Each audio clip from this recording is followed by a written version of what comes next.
I had just thanked my grandfather for the $300 check when he froze, his knife hovering over the roast turkey. He looked at me like a stranger and spoke with terrifying clarity. He told me he had wired me $700,000. My sister's wineglass shattered against the white tablecloth like a sharp confession. As my family scrambled to call him senile, the cold truth hit me. I was not just being robbed, I was being framed.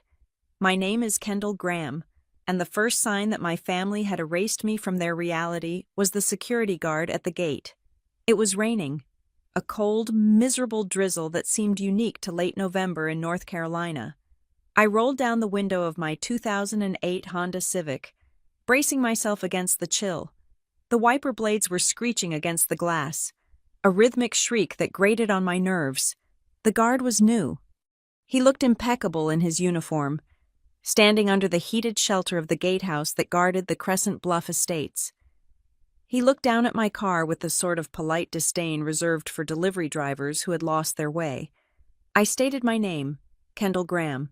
He frowned, checking his clipboard. He told me I was not on the list. I felt the familiar heat rise in my cheeks, a mix of humiliation and exhaustion. I told him I was Earl Graham's granddaughter.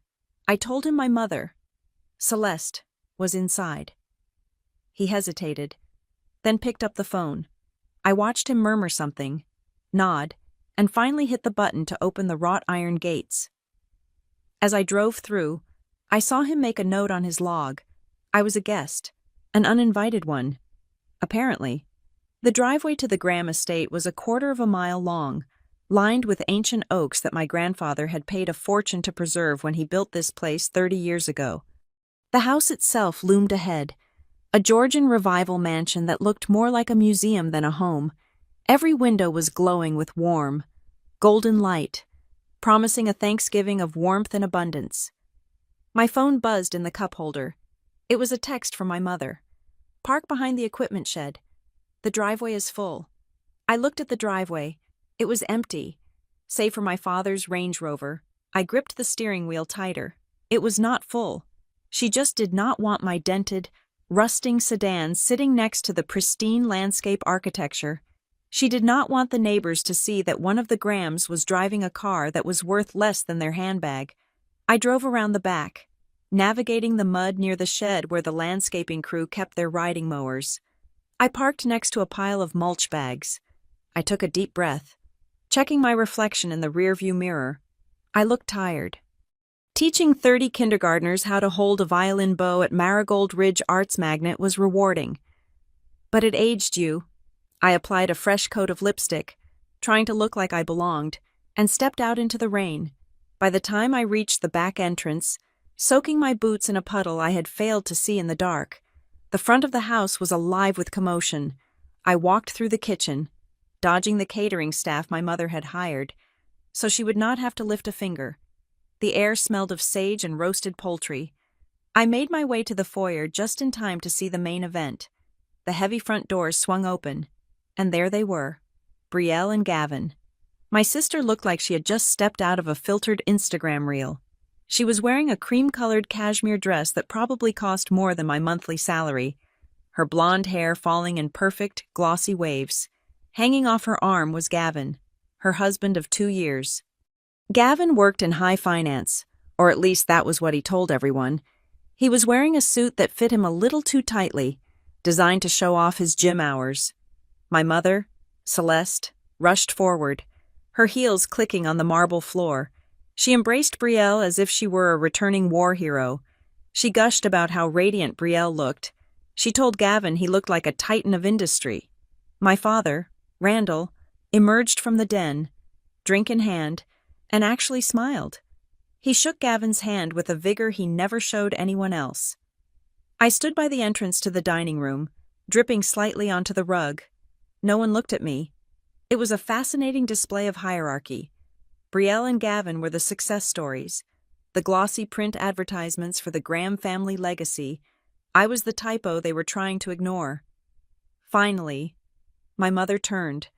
Her smile tightened by a fraction of an inch. She told me I was late. She told me to go dry off before I ruined the hardwood.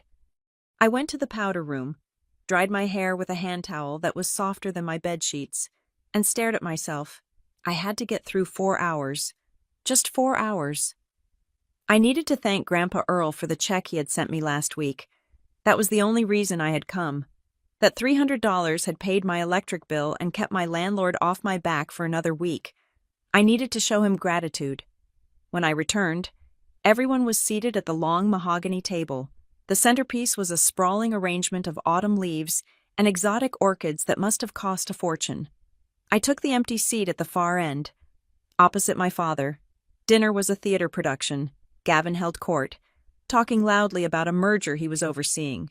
He threw around buzzwords like synergy and leverage. He talked about liquidity events and market caps. I watched him as he spoke. He was animated, almost too animated. He kept touching his tie, tapping his water glass, shifting in his chair. Brielle sat next to him, occasionally holding up her hand to catch the light on her diamond ring. She was live-streaming parts of the dinner, holding her phone up to capture the spread, the crystal glasses, the illusion of old money perfection. She narrated in that breathless, whispery voice she used for her followers. She talked about tradition and blessings. Then, the attention shifted to me. Gavin looked down the table, a smirk playing on his lips. He asked how the little flute players were doing. He asked if I had managed to teach them to play anything that did not sound like a dying cat yet. My mother let out a short, sharp laugh. She took a sip of her wine and said that at least I was keeping busy. She said it was a cute hobby, teaching at that public school. I felt the familiar sting. I told them it was not a hobby. I told them that Marigold Ridge was an arts magnet school for underprivileged kids. I told them we had a concert coming up in December. Brielle rolled her eyes, not looking up from her phone. She said nobody cared about public school concerts. She said I should have taken the internship Gavin offered me 2 years ago. She said I could have been making real money instead of playing saint. I gripped my fork. I wanted to scream. I wanted to tell them that I was the only one doing something real, but I stayed silent. I was used to this. The only person who had not spoken was my grandfather, Earl. He sat at the head of the table, a massive figure even at 78 years old. He had built the Graham construction empire from a single pickup truck and a shovel. He had calloused hands and a mind like a steel trap. Though lately, the family had been whispering that he was slipping, that he was forgetting things. He looked up from his plate, his blue eyes sharp and clear. He ignored Gavin. He ignored Brielle.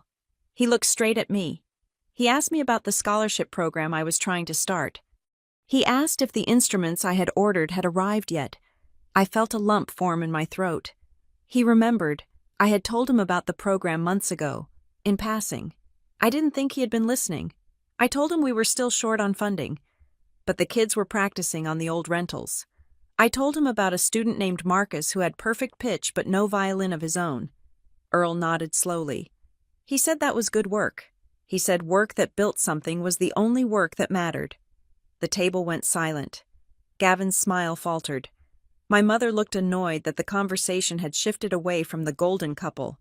I decided this was the moment. I wanted to show him I appreciated his support, no matter how small. I reached into my purse, which I had tucked under my chair, and pulled out the envelope.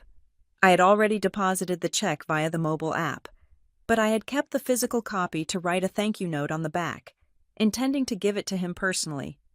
I cleared my throat. My hands were shaking slightly.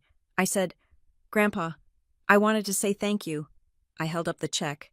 It was a standard personal check, filled out in his shaky, distinct handwriting. I said the $300 really helped me out this month. I told him it covered the heating bill and the rest went to groceries. I said I appreciated him thinking of me. For a second, there was silence. Then, Brielle snorted. She covered her mouth with a manicured hand. Laughing, she asked if I was serious. She asked if I was really bringing up a $300 check at the Thanksgiving table. She said it was pathetic. My mother sighed, shaking her head. She told me to put it away. She said I shouldn't make things difficult or look so desperate. She said it was embarrassing to talk about such small sums when Gavin was discussing millions. I felt my face burn. I started to lower the check, feeling like a fool. I had just wanted to say thank you.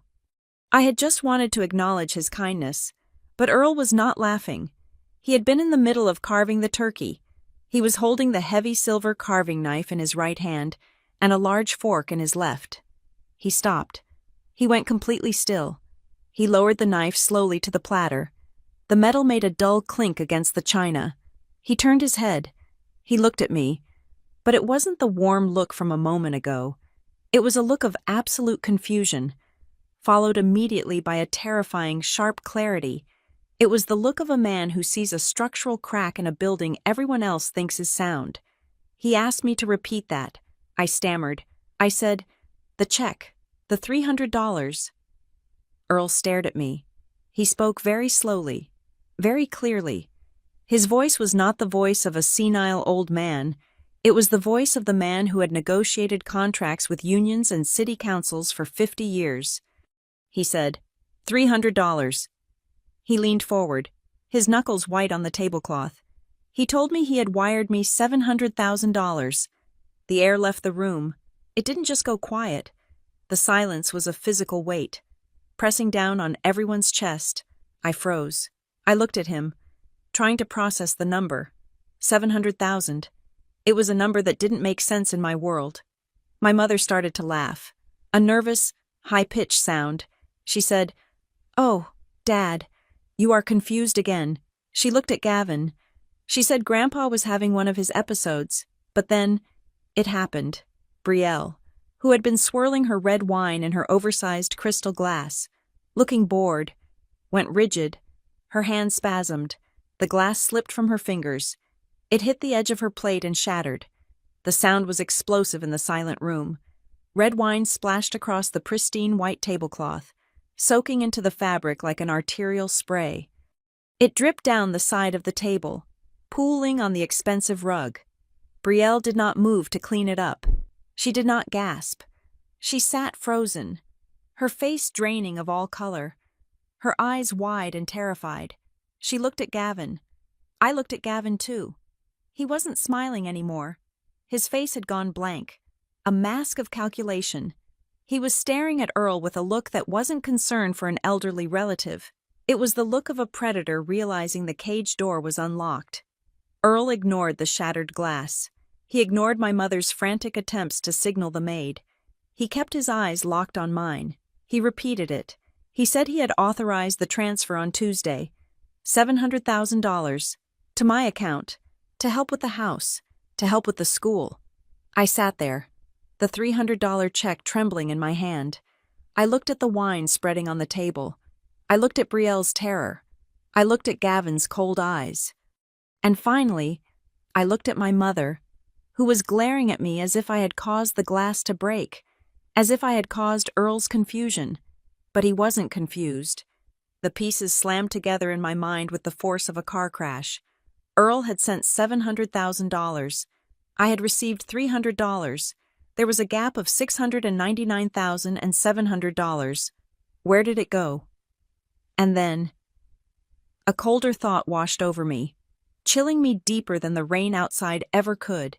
If Earl had sent that money to me, and it was gone, then on paper, I was the one who had received it, to the IRS, to the bank, to the world.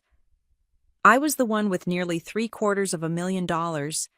If that money was missing, I wasn't just a victim of theft. I looked at Gavin again. He was slowly reaching for his phone, sliding it under the table. They weren't just stealing from Earl. They were using my name to do it. I wasn't just being robbed. I was being set up as the thief, the black sheep, the desperate teacher with the debt and the old car, the perfect scapegoat. I lowered the check to the table. I didn't say a word. I just watched the wine stain grow, spreading out like a confession that no one was willing to speak. Growing up in the shadow of the Graham dynasty, I learned very early on that there are two types of currency in our family. There is actual money, which my grandfather earned with sweat and concrete. And then there is attention, which my sister Brielle hoarded like a dragon sitting on gold. I was the rough draft, the practice run before my parents figured out how to manufacture perfection.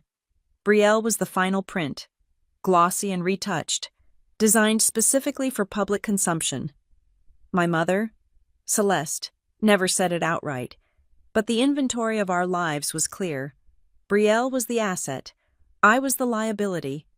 When Brielle wanted to go to a private design institute in Milan, the check was written before she packed her bags. When I wanted to study music education, I was given a lecture on the return on investment and a brochure for student loans. I did not resent it at the time. I convinced myself that independence was a noble trade-off for luxury. I worked double shifts at a coffee shop to pay for my textbooks. I drove a car that rattled when it went over 40 miles per hour. I lived in a studio apartment where the radiator clanked like a dying engine.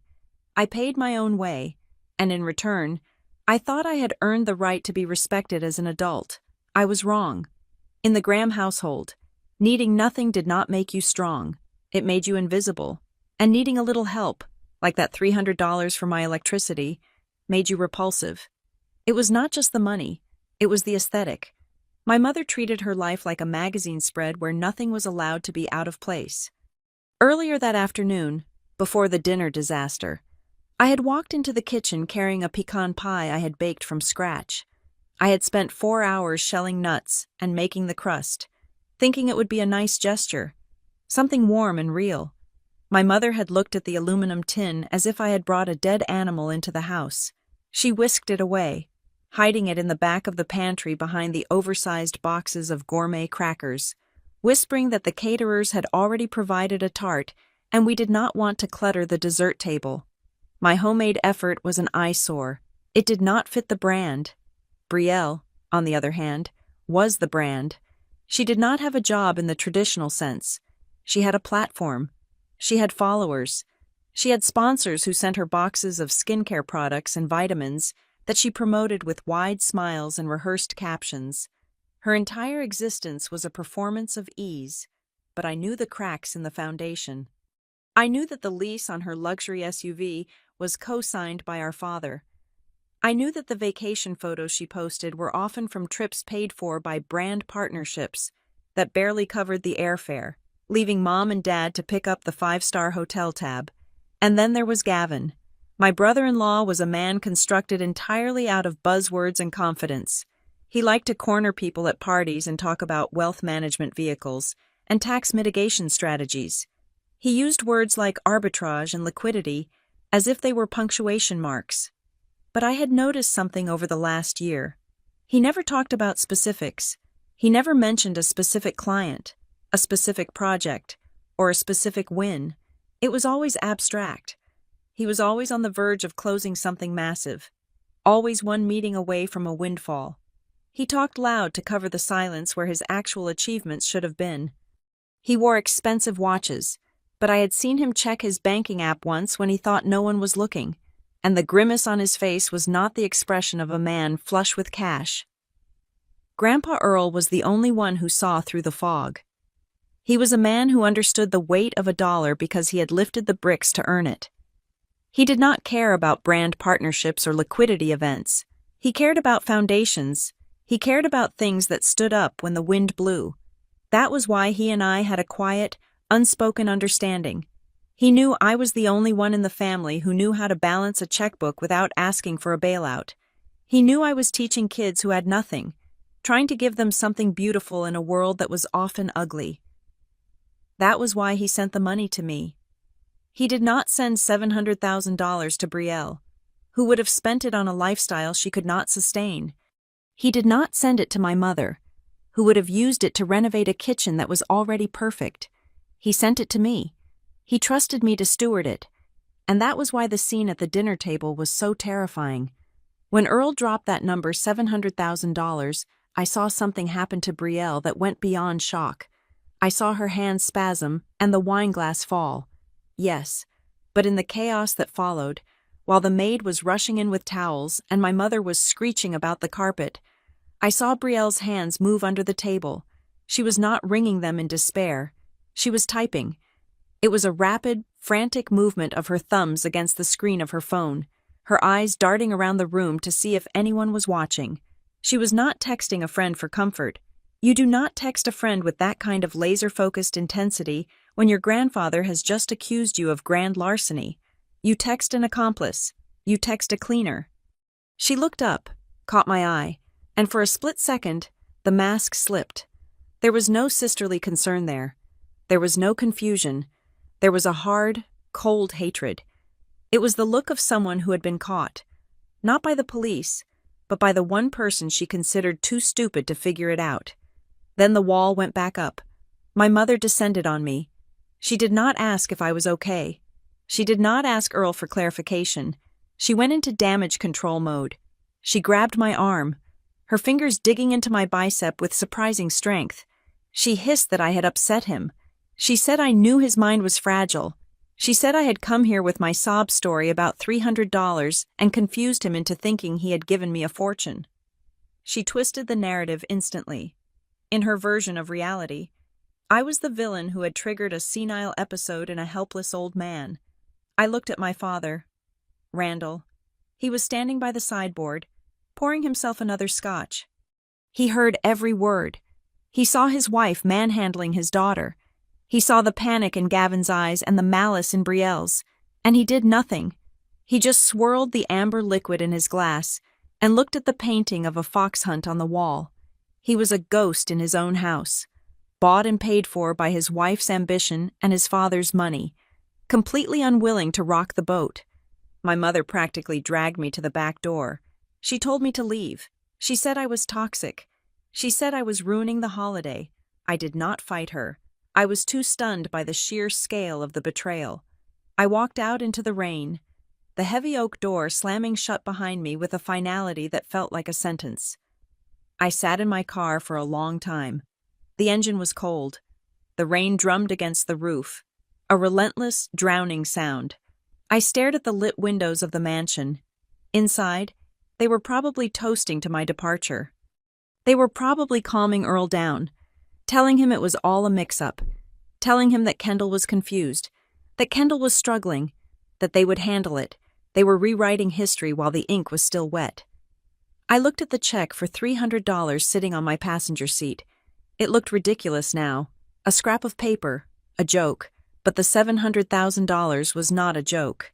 If Gavin and Brielle had engineered this, they had done something very specific. They had not just stolen the money, they had routed it through me. They had created a paper trail that led directly to my door. If I went to the police now, without proof, without understanding the mechanism of the theft, I would be walking into a trap. Gavin would have the paperwork ready. He would have the digital footprints. He would paint me as the desperate, poor music teacher who took advantage of her grandfather's dementia to embezzle a fortune.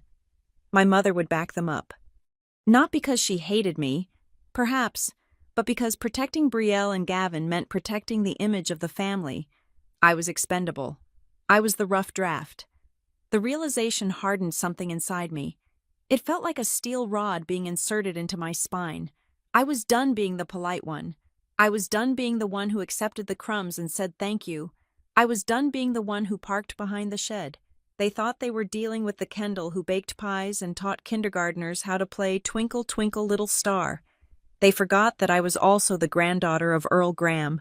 They forgot that I had his blood running through my veins, the blood of a man who cleared forests and moved mountains. I picked up my phone. My hands were not shaking anymore. I dialed the landline in Earl's study. I knew he often retreated there when the noise of the family became too much. I prayed he was there now. It rang 4 times. Then, a click, a gruff voice said hello. It was him. He sounded tired, but he did not sound confused. I spoke clearly, keeping my voice low and steady, matching the rhythm of the rain. I said, "Grandpa, do not say my name. Just listen." I told him I knew he was not crazy. I told him I knew he sent the money. I told him that I did not receive it, but I knew who did. There was a pause on the line. Then he asked, simply, "What do we do?" I told him to be ready at 9 o'clock the next morning. I told him I would pick him up at the end of the driveway, away from the house cameras. I told him to bring his identification and his personal ledger. I said, "Tomorrow we are going to the bank. We are going to pull the records. We are going to drag the truth out into the light. No matter whose name is attached to it," he said, "I will be there." He hung up. I started my car. The engine sputtered and then roared to life. I did not look back at the house as I drove down the long, dark driveway.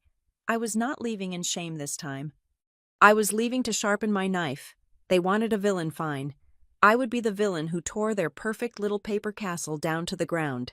The morning sun did not feel like a new beginning. It felt like an interrogation lamp. I pulled my Honda up to the curb at exactly 9 o'clock, just past the stone pillars of the Graham Estates service entrance. Earl was already there. He was wearing his charcoal Sunday suit and a fedora that he had not worn since my grandmother's funeral. He looked small against the backdrop of the massive hedges, but as he opened the car door and slid into the passenger seat, the air in the car changed. He did not smell like old age or lavender anymore. He smelled like aftershave and purpose. We did not speak much on the drive to the bank. The silence was heavy, filled with the things we were both afraid to find. I focused on the road, gripping the steering wheel until my knuckles turned white. We were heading to the main branch of First Piedmont, the financial fortress where my grandfather had kept his accounts since the 70s. It was a place of mahogany desks, hushed voices, and the kind of carpet that swallowed the sound of footsteps. When we walked in, the atmosphere shifted instantly. The tellers looked up, their smiles bright and practiced, but faltered when they saw who I was with.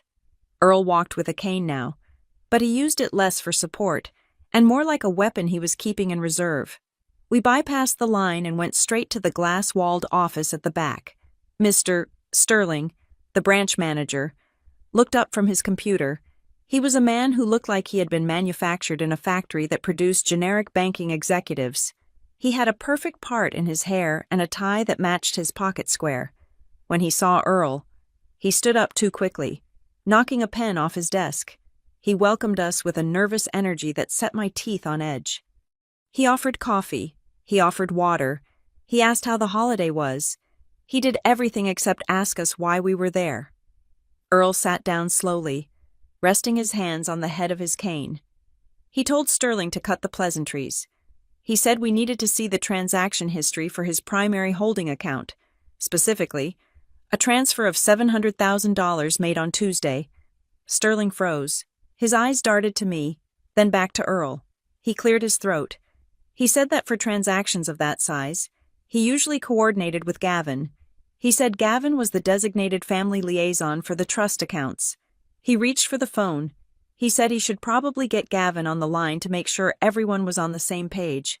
I felt a cold spike of adrenaline. This was the wall. Gavin had built a perimeter around Earl, using protection as a guise for control. If Sterling called Gavin, the game was over. Gavin would spin a story. Or worse, he would show up. I opened my mouth to argue, but Earl got there first. He did not raise his voice.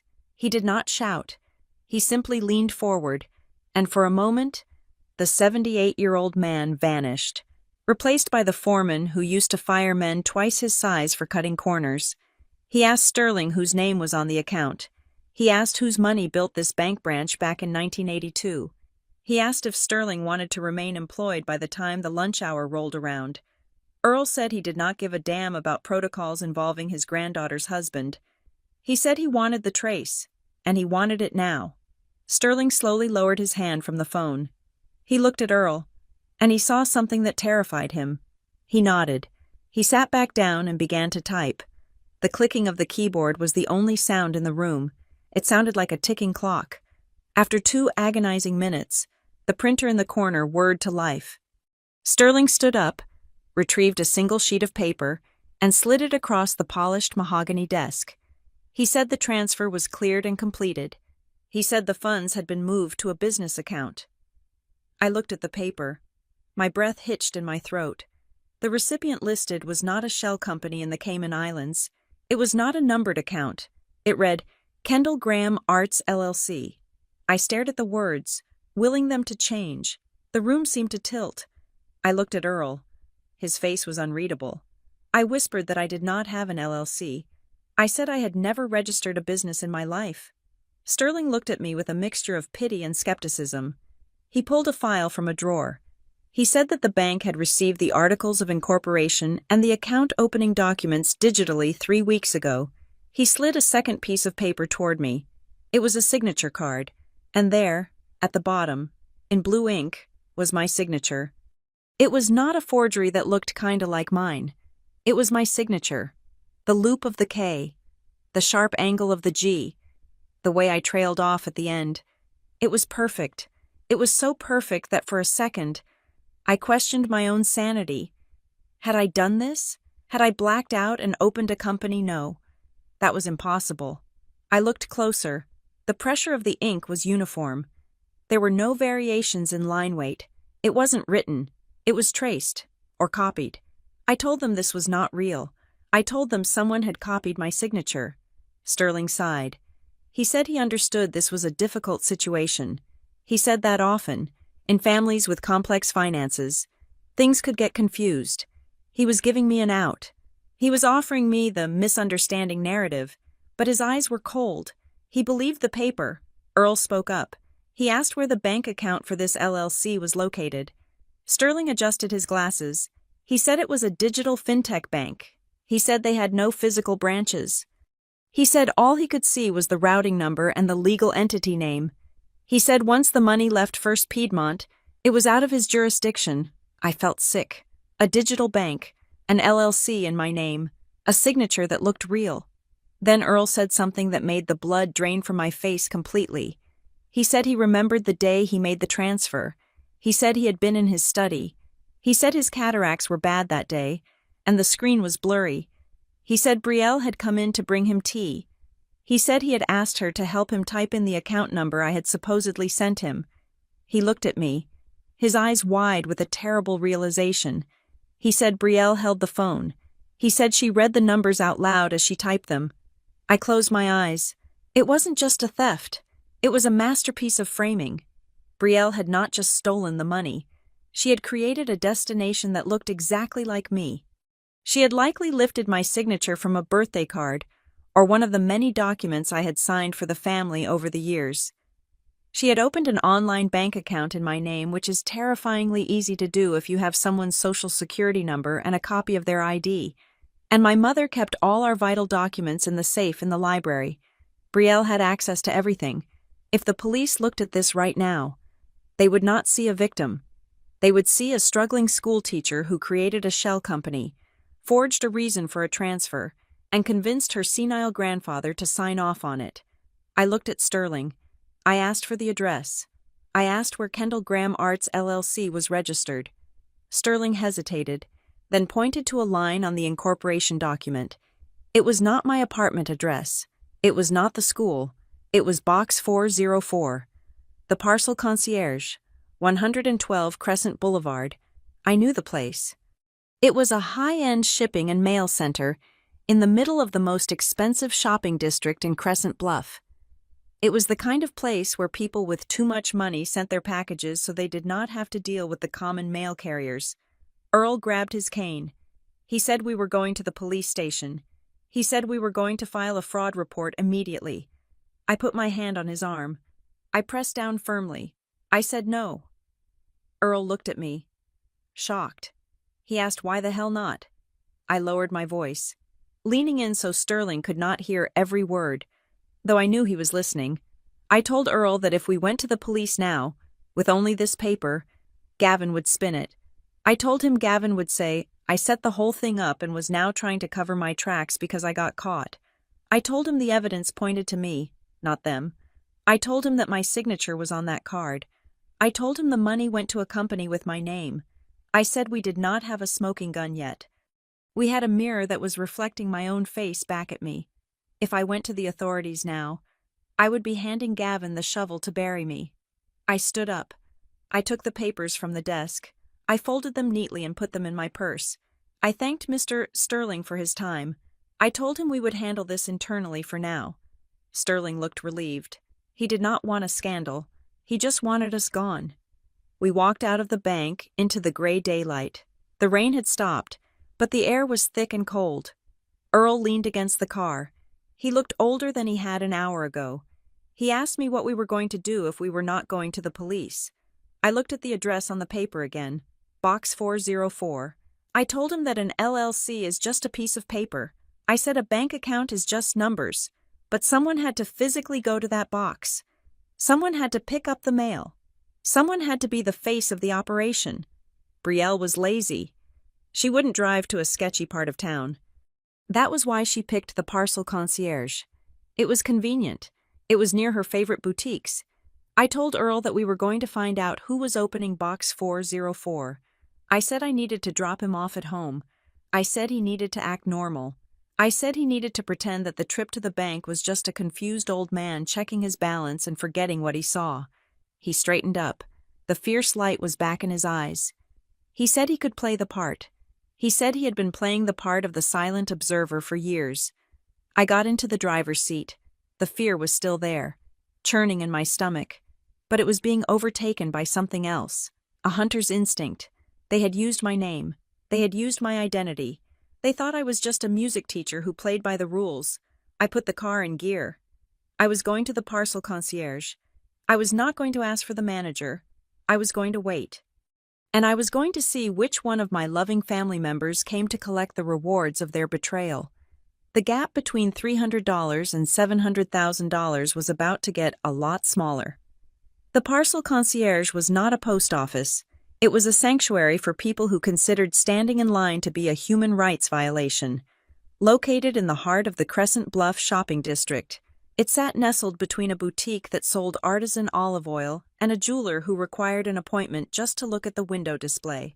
I pulled my Honda Civic into the lot, parking it conspicuously between a white G-Wagon and a sleek, black electric sedan that cost more than my entire education. I saw a woman in oversized sunglasses glance at my rusting wheel well with visible distaste as she loaded a stack of professionally wrapped boxes into her trunk. I did not care. I was not here to fit in.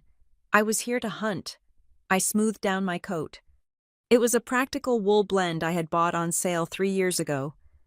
A stark contrast to the cashmere and silk that usually paraded through these doors. I took a breath, holding the image of my grandfather's confused, terrified face in my mind. That anger was my fuel. It burned hotter than the shame of being the poor relation. The interior of the shop smelled of lavender and expensive cardstock. The floors were polished concrete, and the lighting was designed to make everyone look 10 years younger. Behind the counter, a wall of brass mailboxes gleamed under the track lighting. There was one employee working the front desk. He was young, maybe 22, with a shock of curly hair and a name tag that read, Caleb. He was currently trying to explain to a woman in a tennis skirt why he could not ship a bottle of wine to a state where it was illegal. I stood back and waited. I watched the customers. They moved with a specific kind of entitlement, the body language of people who believe the world is staffed for their convenience. I wondered if Brielle looked like that when she came here. I wondered if she floated in, smelling of vanilla and arrogance, demanding her packages. When the tennis woman finally stormed out, Caleb let out a long, audible sigh and slumped against the counter. He looked up at me, his customer service smile already fading into exhaustion. But then he paused. He squinted. He asked if I was Ms. Graham, from Marigold Ridge. I blinked, taken aback. I looked closer at his face. The curly hair, the nervous energy. It clicked. I asked if he was Caleb, the cello player, class of 2018. A genuine smile broke across his face. He stood up straighter. He told me he said he still remembered the pep talk I gave him before the district solo competition. He said he would have thrown up on his shoes if I had not sat with him in the hallway and breathed through the panic attack with him. I felt a sudden, sharp pang in my chest. This was my life. This was who I was. I was the teacher who sat in hallways. I was the one who cared. And my family had tried to twist that identity into something pathetic, something to be mocked at a dinner table. I smiled back at him. I told him I was glad to see him. I asked how he was doing. He told me he was working here while finishing his degree in graphic design. He said the pay was decent, even if the clientele was a nightmare. He leaned in, lowering his voice. He said people in this zip code were different. I nodded. I told him I knew exactly what he meant. I placed my hands on the counter. I decided to trust the connection. I decided to trust the version of myself that Caleb remembered, not the version my mother tried to create. I told him I needed a favor, a big one. Caleb looked at me, his expression serious. He asked what I needed. I told him I was looking for information on Box 404. His face changed instantly. The friendly nostalgia vanished, replaced by a look of visceral annoyance. He groaned. He asked if I knew the woman who rented that box. He said she was the absolute worst. He said she treated the staff like furniture. My heart began to hammer against my ribs. I asked him to describe her. He shrugged. He said it was hard to say exactly what she looked like because she was always in incognito mode. Big hat, huge sunglasses, scarf wrapped around her face like she was a celebrity dodging the paparazzi. He said she never spoke much, just shoved her phone in his face with the pickup code and snapped her fingers if he moved too slow. I felt a cold thrill. It sounded like a caricature. It sounded exactly like Brielle trying to play a spy. I asked if he had security footage. Caleb hesitated. He looked at the camera in the corner of the ceiling. He said he wasn't really supposed to show customers the feed. It was against policy. I leaned in closer. I told him that my identity had been stolen. I told him that the person opening Box 404 was using my name to commit fraud against my grandfather. I did not lie. I gave him the raw truth because I respected him enough to handle it. Caleb's eyes went wide. He looked at the computer screen, then back at me. He remembered the teacher who had helped him. He remembered the kindness. He typed a password into his terminal. He said, "Screw policy." He said if it was that woman, he would help me nail her. He hated the way she made the new girl cry last week. He turned the monitor so I could see it. He scrolled back through the logs. He said she had been in yesterday, around 2 in the afternoon. He clicked a file. The video was high definition. A woman walked into the frame. She was wearing a trench coat that was belted tightly at the waist. She had a wide-brimmed black hat pulled low and sunglasses that covered half her face. To a stranger, she might have been anonymous, but I was not a stranger. I knew that walk. It was a specific, hip-leading stride, a mix of runway practice and impatience. I watched her approach the counter. I watched the way she tapped her fingernails on the glass while Caleb went to retrieve a package. It was a rhythmic tapping. 1, 2, 3, 1, 2, 3. Brielle did that when she was agitated, but that was circumstantial. I needed more. Then, she turned slightly to check her reflection in the glass display case of the boutique next door, visible through the shop window. As she turned, the heavy tote bag on her shoulder swung into clear view. I froze the image. It was a vibrant, aggressive shade of chartreuse. It was a structured leather bag with gold hardware that looked like it weighed 5 pounds. I knew that bag. 3 days ago, Brielle had posted a story on her Instagram. She had been unboxing a special treat for herself. She had tagged the designer. She had called it the Electric Lime Edition.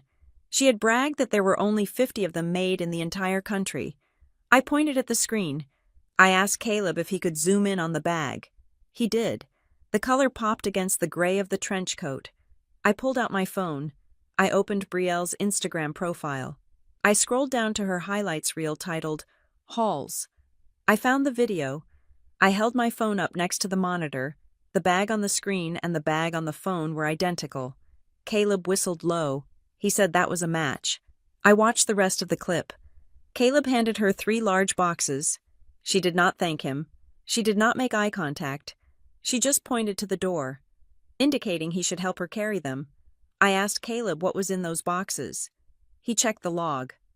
He said they were from a high-end electronics retailer and a luxury home goods store. He said the shipping labels were addressed to Kendall Graham Arts LLC. I felt a wave of nausea.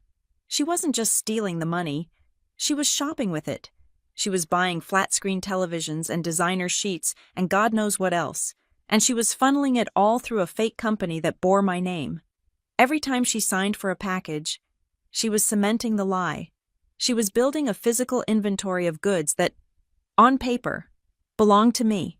If the IRS came knocking, they would see that Kendall Graham Arts LLC had spent thousands of dollars on office equipment and staging materials. They would see the goods were picked up by a representative. They would see the money leaving Earl's account and entering mine. I thanked Caleb. I asked if I could get a copy of that clip. He pulled a flash drive from his drawer.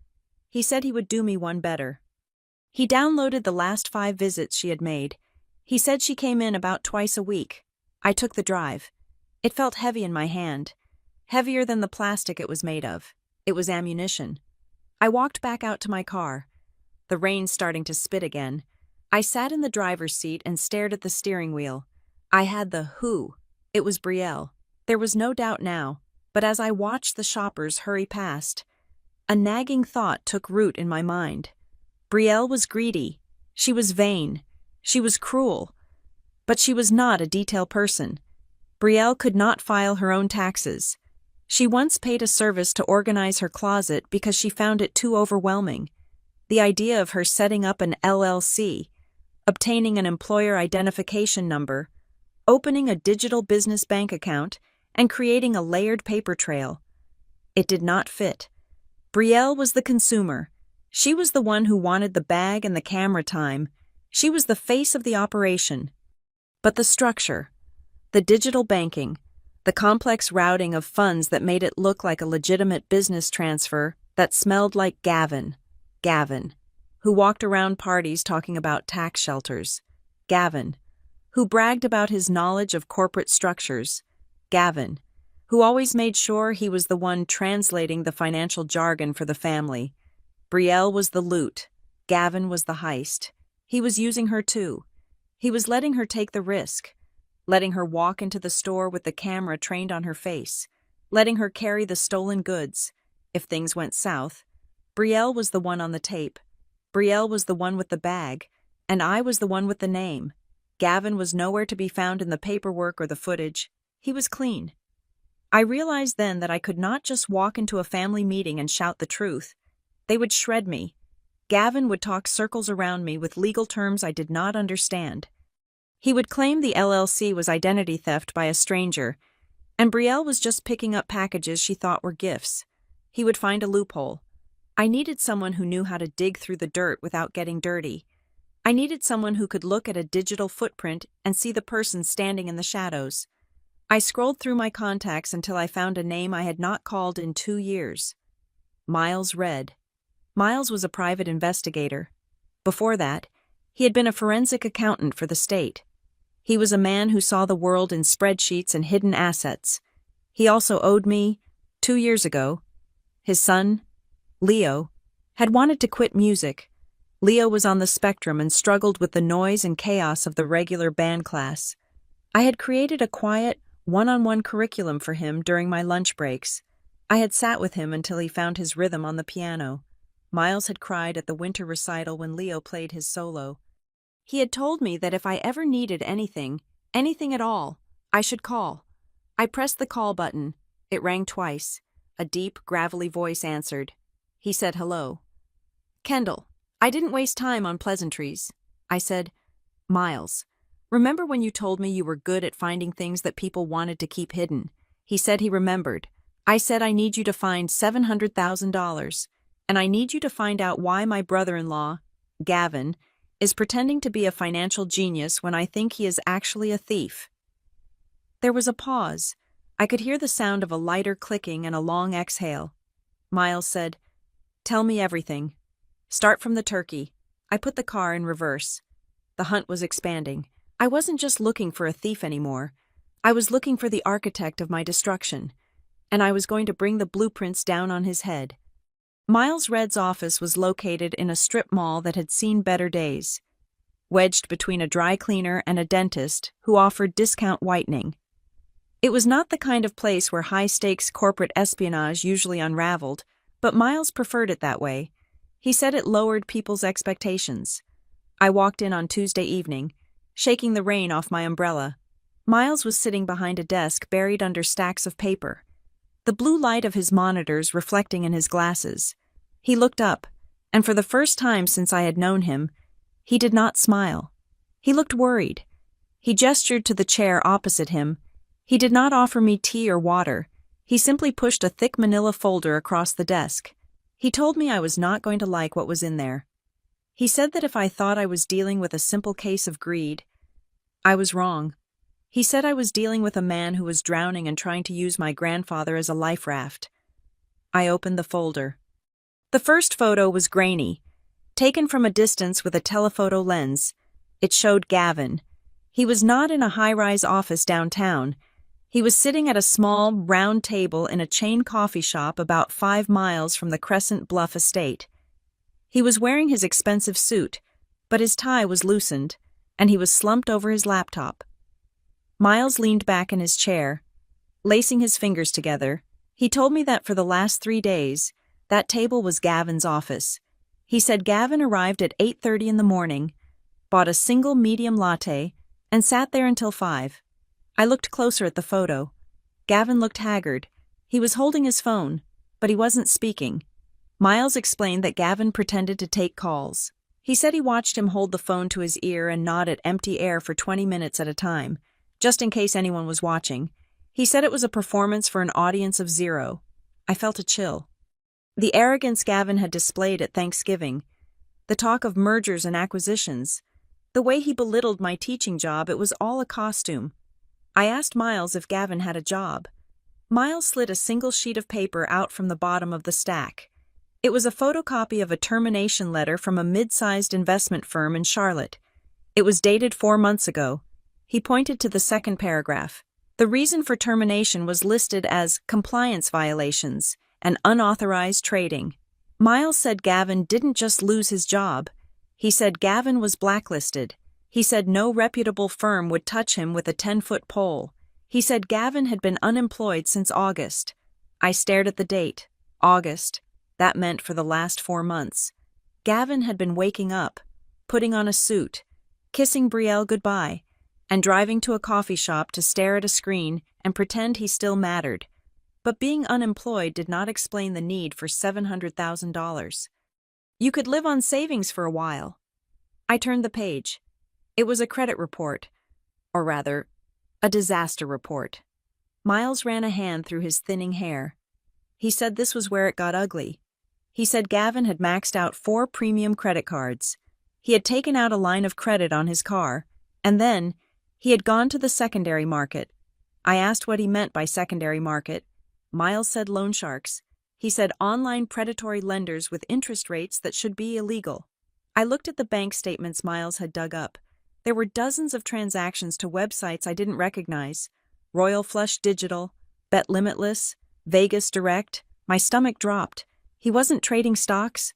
He was gambling. Miles confirmed it. He said Gavin was bleeding money into online poker and sports betting sites. He said it looked like he was trying to win back his losses, chasing the dragon, doubling down every time he lost. It was the classic spiral of a desperate addict. I thought back to the dinner, Gavin's sweat, the way he tapped his glass, the manic energy. He wasn't excited about a deal. He was terrified. He was probably waiting for a bookie to call him, but then I thought of Brielle. Surely she knew. She was his wife. She saw the bills. I asked Miles about Brielle. Miles sighed. He flipped to the next section of the folder. He said Brielle was not innocent, but she was living in a fantasy world. He said her finances were a house of cards built on a swamp. He showed me a list of her recent purchases, the designer handbags, the couture dresses, the jewelry she flaunted on social media. Next to almost every item was a note rental, lease, consignment. She didn't own any of it. She was renting her lifestyle. She was paying monthly fees to look rich. Miles said they were both drowning. He said they were robbing Peter to pay Paul, and now they had run out of Peters. That was it. That was the motive. The $700,000 wasn't for an investment. It wasn't even to buy luxury goods. Really, it was a stopgap. It was a frantic attempt to plug the holes in a sinking ship before the water reached their necks. I felt a surge of anger, but it was mixed with a strange, cold pity. They were pathetic. They were destroying my grandfather, destroying me, just to keep up a lie that was already dead. I closed the folder. I told Miles that I had enough. I said I could take this to Earl. I said this proved they were desperate enough to steal. Miles shook his head. He said, "Wait." He said I hadn't seen the last page. He said there was a twist. He said he found something that didn't fit the pattern of a couple trying to save their marriage and their lifestyle. He slid a small printout across the desk. It was an email confirmation from a travel agency. It was a flight itinerary, a one-way ticket from Raleigh-Durham to the Cayman Islands. The departure date was December 26th, the day after Christmas. I looked at the passenger name, Gavin Mercer. I frowned. Mercer. That wasn't his last name. His last name was Sterling. Miles tapped the paper. He said, "Look at the second passenger." I looked. Sloan Mercer. I looked up at Miles, confused. I asked who Sloan Mercer was. Miles said he did some digging. He said Sloan Mercer was a 24-year-old barista who worked at the coffee shop where Gavin spent his days. He said she had quit her job 2 days ago. The air left the room. Gavin wasn't trying to save his marriage. He wasn't trying to save his house. He wasn't even trying to save face. He was running. He was stealing $700,000 from my grandfather, using me as the scapegoat, using Brielle as the mule to pick up the cash and the goods. And then he was going to hop on a plane the day after Christmas and vanish with his girlfriend.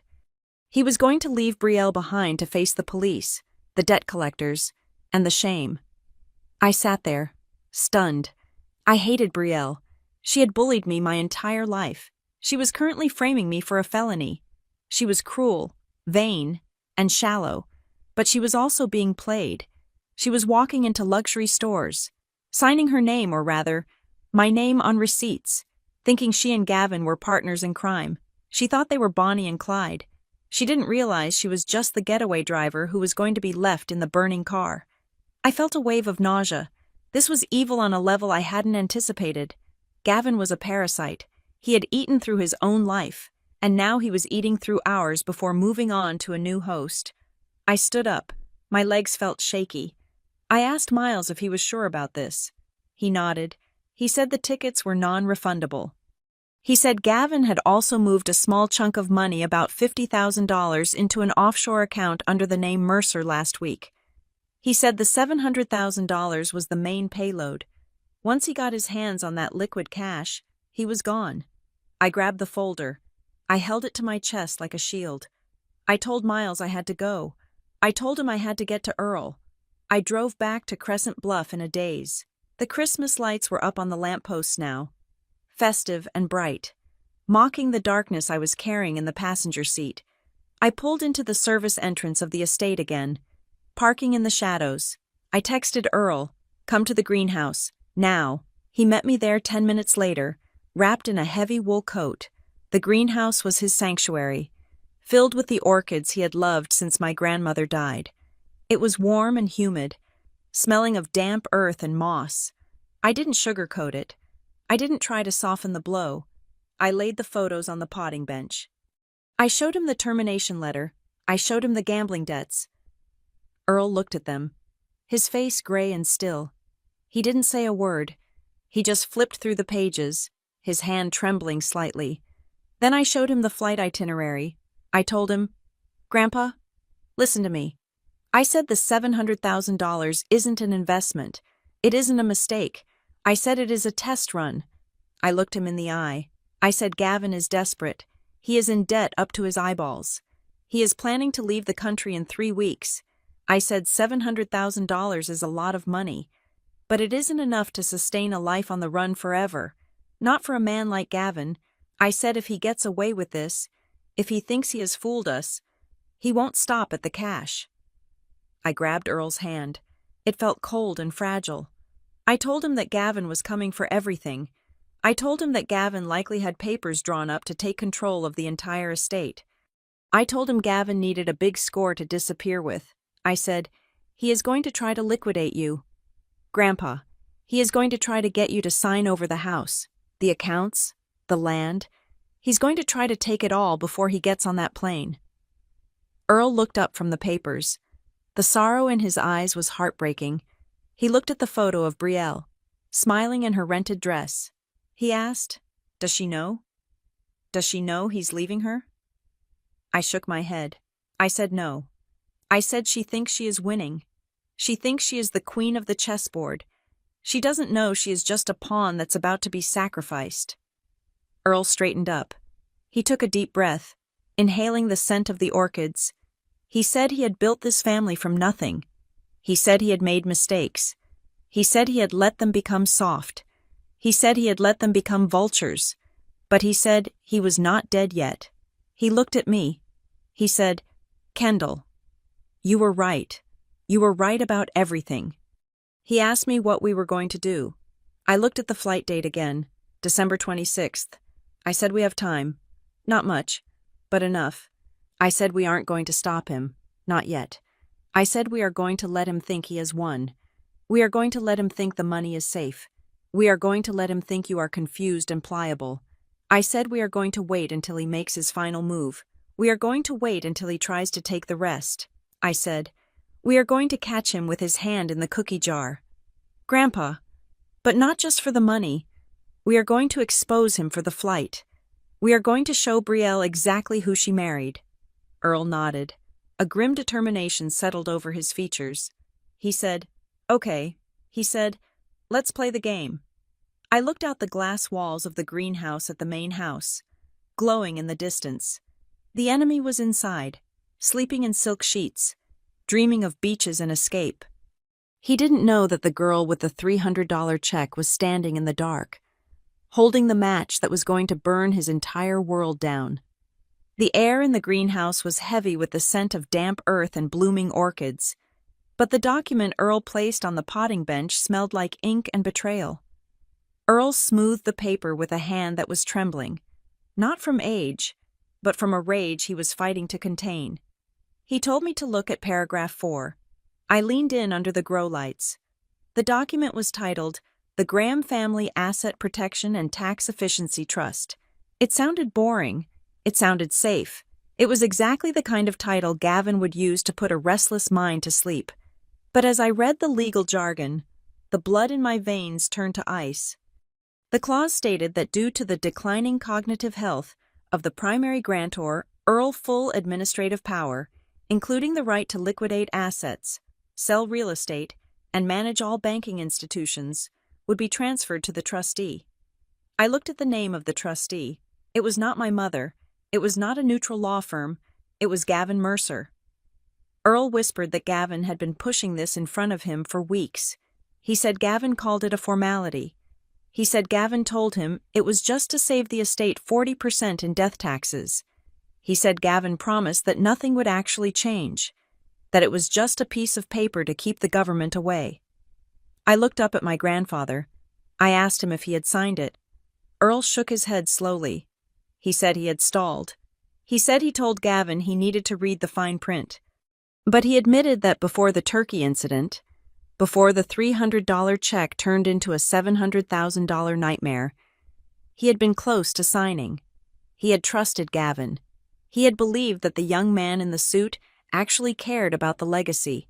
He tapped the paper with a soil-stained finger. He said the $700,000 was not just theft, it was a test. He said Gavin was checking the perimeter fences. He wanted to see if Earl would notice a significant withdrawal. He wanted to see if the bank would flag it, and most importantly, he wanted to see if he could successfully frame me for it, if the transfer had gone through unnoticed, or if the family had simply accepted that poor, desperate Kendall took the money. Gavin would have known the coast was clear. He would have known that Earl was vulnerable enough to be harvested. I felt a surge of nausea. It was predatory. It was the behavior of a wolf culling the herd. I told Earl that we needed the original. I told him this was a copy. We needed to know exactly what version Gavin was preparing for the final signature. Earl told me the originals were in the library, in the safe. He said he couldn't go back in there right now without Gavin hovering over him. Gavin had been shadowing him like a prison warden since Thanksgiving. I told him I would go. I told him I still had my key to the back door.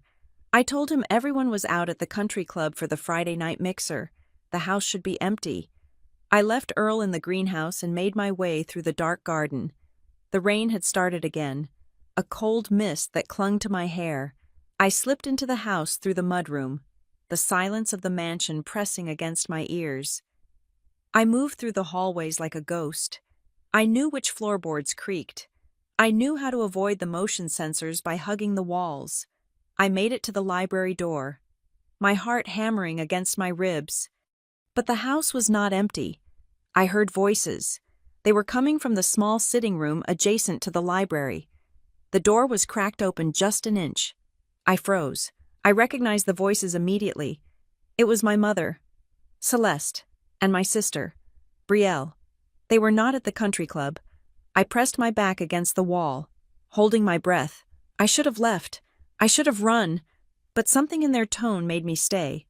They were arguing, but it was a hushed, frantic argument. Brielle was crying, not her usual theatrical sobbing, but real, ugly tears of panic. She said she didn't know what to do. She said the credit card company was calling her cell phone. She said they were going to decline the charge for the catering for the Christmas Eve party. She said if the card was declined in front of the vendors, she would die of humiliation. My mother's voice was sharp, cutting through the panic.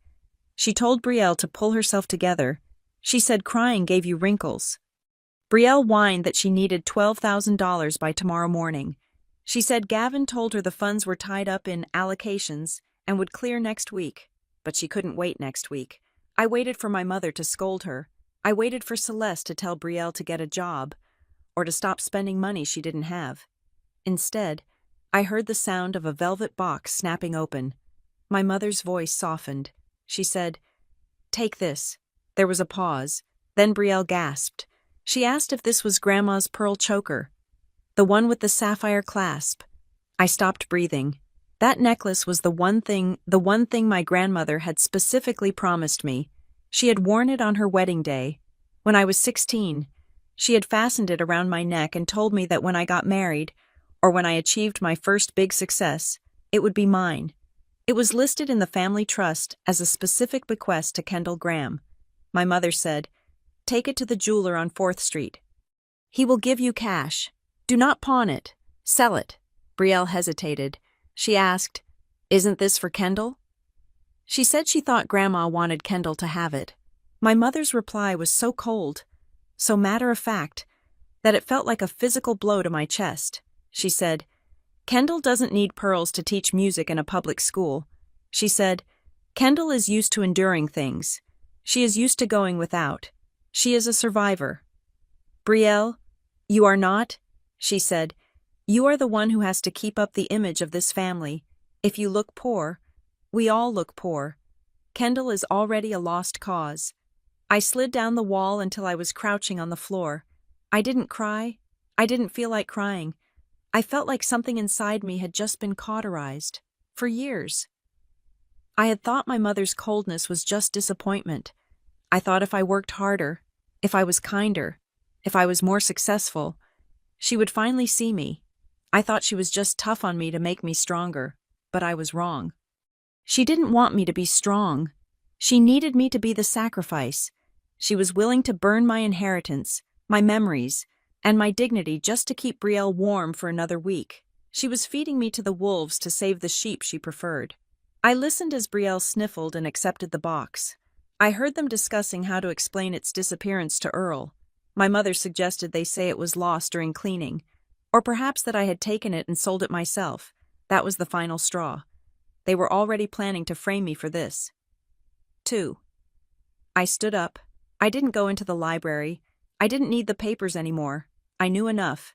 I backed away silently, retracing my steps through the dark hallway, out the mudroom door, and back into the rain. When I got back to the greenhouse, Earl was pacing. He took one look at my face and stopped. He asked if I got the papers. I shook my head. I sat down on a wooden crate and looked at him. I said, "Grandpa, we don't need the papers to know the truth." I told him about the necklace. I told him about the conversation. I told him that his daughter, my mother, was not a victim in this. She was an enabler. She was willing to liquidate the family history to protect the illusion of wealth. Earl sat down heavily. He put his face in his hands. He looked old. He looked defeated. He whispered that he was sorry.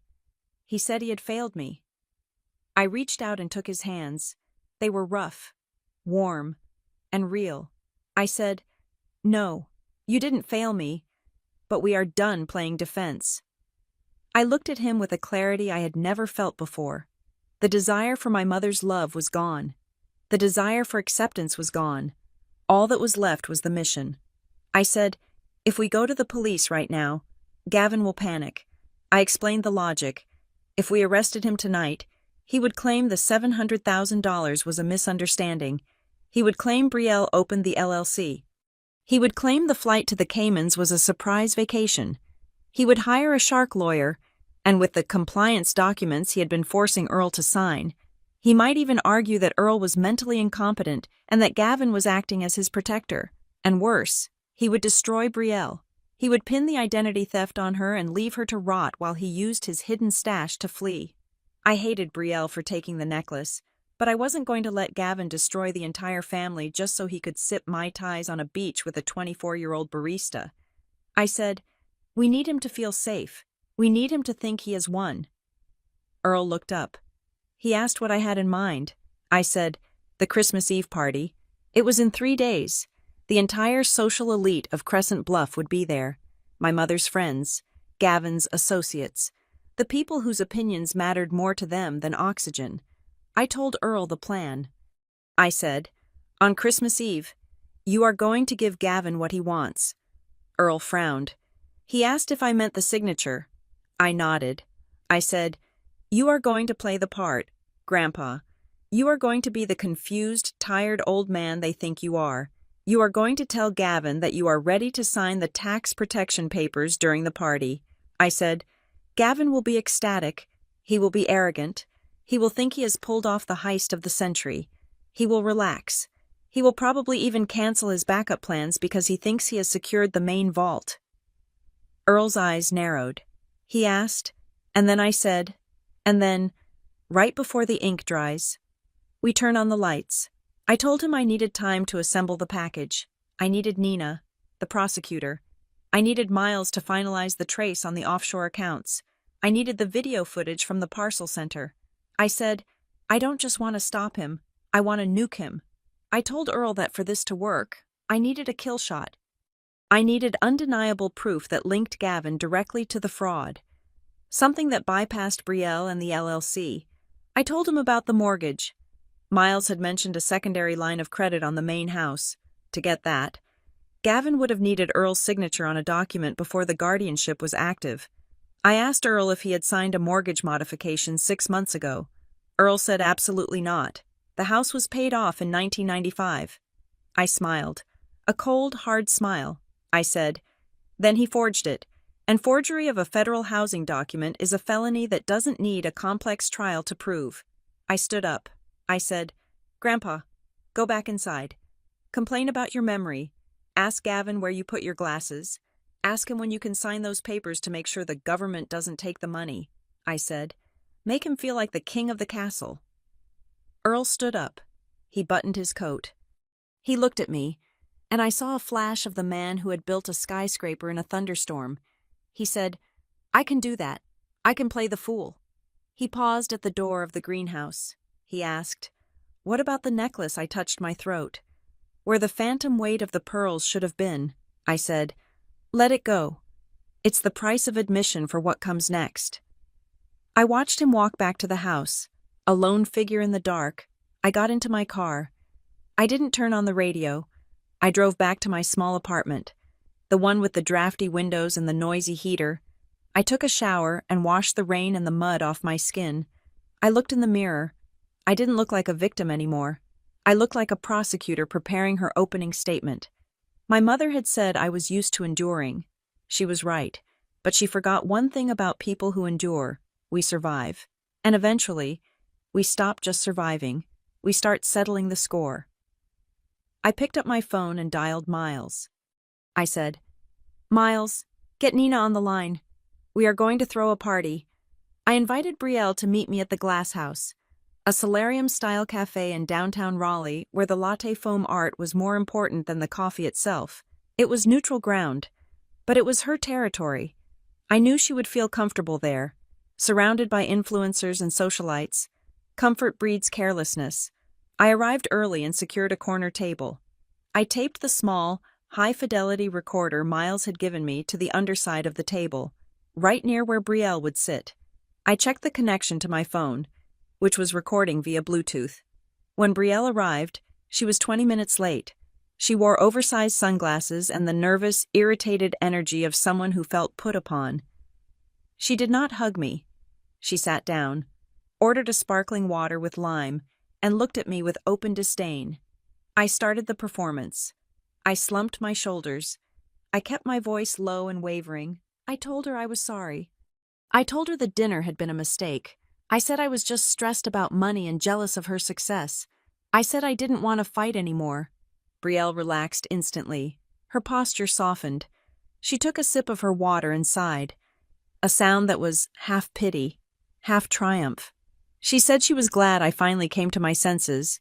She said I had really embarrassed everyone. She said Mom was beside herself. I nodded, staring at the table. I asked her, keeping my voice innocent, why she did it. I asked why she used my name for the LLC. I said I wasn't mad. I just didn't understand why she didn't use her own. Brielle laughed. It was a light, tinkling sound that made my skin crawl. She said I was so naive. She said it was about tax optimization. She said Gavin explained it all. She said my name was clean. She said Grandpa trusted me, so when he saw my name on the transfer, he wouldn't ask questions. She said if she had used her name, Grandpa would have lectured her about spending. She leaned in, her voice dropping to a conspiratorial whisper. She said they were actually doing me a favor. She said building a credit history for my company would help me in the long run. She said I should be thanking them for the structure. It was the confession I needed. She had admitted to the deception. She had admitted to using my identity to bypass Earl's scrutiny. I felt a surge of victory. I had it. Then, a shadow fell over the table. I looked up. Gavin was standing there. He wasn't supposed to be here. Brielle hadn't checked her phone, but Gavin was paranoid. He must have been tracking her location. Or she had told him she was meeting me despite my request for privacy. He didn't say a word. He looked at me. Then he looked at the phone sitting on the table between us. He looked at the way I was leaning in. His eyes went to the underside of the glass table. The black tape holding the recorder was visible through the transparent surface if you knew where to look. And Gavin, for all his faults, had the survival instincts of a cornered rat. He reached under the table. He ripped the device off the glass. Brielle gasped. She asked what he was doing. Gavin didn't look at her. He looked at me. He dropped the small black square onto the concrete floor. He lifted his expensive Italian leather boot and brought it down. Crunch. The plastic shattered. The memory card inside was crushed into dust. He picked up my water glass and poured it over the debris, just to be sure. He smiled. It was a terrifying, dead smile. He told me I was out of my depth. He said if I ever tried to record his wife again, he would sue me for illegal wiretapping. He said in North Carolina, you need consent. He was lying, it is a one-party consent state, but he knew I didn't have the money to fight him in court. He grabbed Brielle's arm, hard enough to bruise. He told her to get up. He told her I was toxic. He leaned down to my ear. He whispered that I should be careful. He said accidents happen to people who ask too many questions. They walked out, leaving me with a pile of wet plastic and a bill for 2 drinks. I thought that was the low point. I was wrong. The next morning, the doorbell rang at 7 o'clock. It was a process server. He handed me a thick envelope. I opened it in my kitchen, my hands shaking. It was a temporary restraining order. Petitioner Earl Graham, represented by Gavin Mercer. Power of attorney. The document alleged that I, Kendall Graham, had engaged in elder abuse and psychological manipulation. It claimed I had harassed Earl, causing him distress and confusion. It cited the outburst at Thanksgiving as evidence of my unstable behavior. The order barred me from coming within 500 feet of Earl Graham or the Crescent Bluff estate. It barred me from contacting him by phone or email. Gavin had cut the line. He knew Earl was my only ally, so he had used the legal system to isolate him. Earl probably didn't even know what he had signed. Or worse, Gavin had forged his signature on the petition. I sank onto my kitchen floor. I couldn't warn Earl. I couldn't tell him about the plan for Christmas Eve. If I tried, I would be arrested. 2 hours later, my phone rang. It was the principal of Marigold Ridge Arts Magnet. Her voice was tight. She said she was sorry. She said they had received an anonymous complaint from a concerned community member. The complaint alleged that I was suffering from a severe mental health crisis and had exhibited erratic behavior that could endanger students. I tried to argue. I tried to tell her it was a lie. She cut me off. She said the school board had a zero-tolerance policy for liability. She said I was being placed on administrative leave, effective immediately, pending an investigation. I dropped the phone. I sat in the silence of my apartment. No job, no grandfather, no evidence. Then came the third blow. My mother, Celeste, did not call. She used her key. She walked into my apartment at noon. She didn't take off her coat. She looked around my small living room with its thrift store furniture and the pile of sheet music on the floor, her nose wrinkling in disgust. She didn't ask if I was okay. She didn't ask why I had lost my job. She threw a tablet onto the sofa. She told me to look at what I had done. I picked it up. It was Brielle's Instagram. She had posted a black and white photo of herself looking out a rainy window. The caption read, "It is so hard when the people you love turn out to be toxic. Jealousy is a disease. Sending love to everyone dealing with family trauma this holiday season. We have to protect our peace." The comments were a flood of support. "Stay strong, Queen. Jealousy is ugly. You don't need that energy." My mother stood over me. She was trembling with rage. She said I was embarrassing the family. She said people were talking. She said Mrs. Abernathy at the club had asked her if I was on drugs. She asked me why I couldn't just be happy for my sister. She asked why I had to ruin everything. I looked up at her. I looked at the woman who had given birth to me. I said, "Mom, Gavin stole $700,000. She froze. For a second, I saw a flicker of doubt, but then she crushed it. She couldn't handle the truth. The truth was messy. The truth would ruin the Christmas party. She said I was delusional. She said Gavin was a successful businessman. She said I was projecting my own failures onto him. She told me that if I didn't stop this crusade, she would cut me off completely. No more family dinners. No more contact. She walked out. I sat there for a long time. The silence in the apartment was deafening. I felt like I was underwater. The pressure was immense. I had tried to do the right thing. I had tried to fight. And for my trouble, I had been stripped of my career, my family, and my reputation. I was completely alone. I checked my bank account. I had $400 left. I went to the bathroom and splashed cold water on my face. I looked at myself in the mirror. My eyes were red. My hair was a mess. But as I stared at my own reflection, something shifted.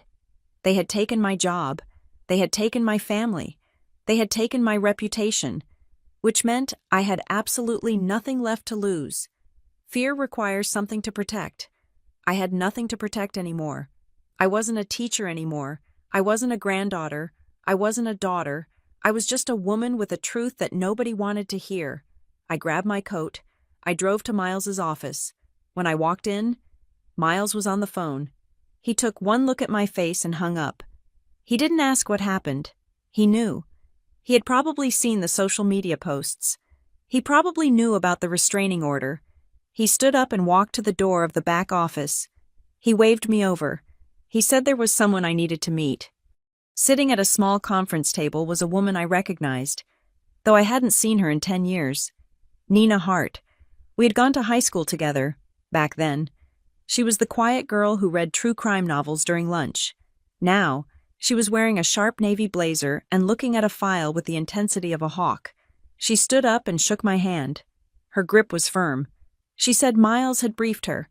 She said she was currently an assistant district attorney specializing in financial crimes. She said she hated two things in this world: people who hurt kids and people who hunted the elderly. I sat down.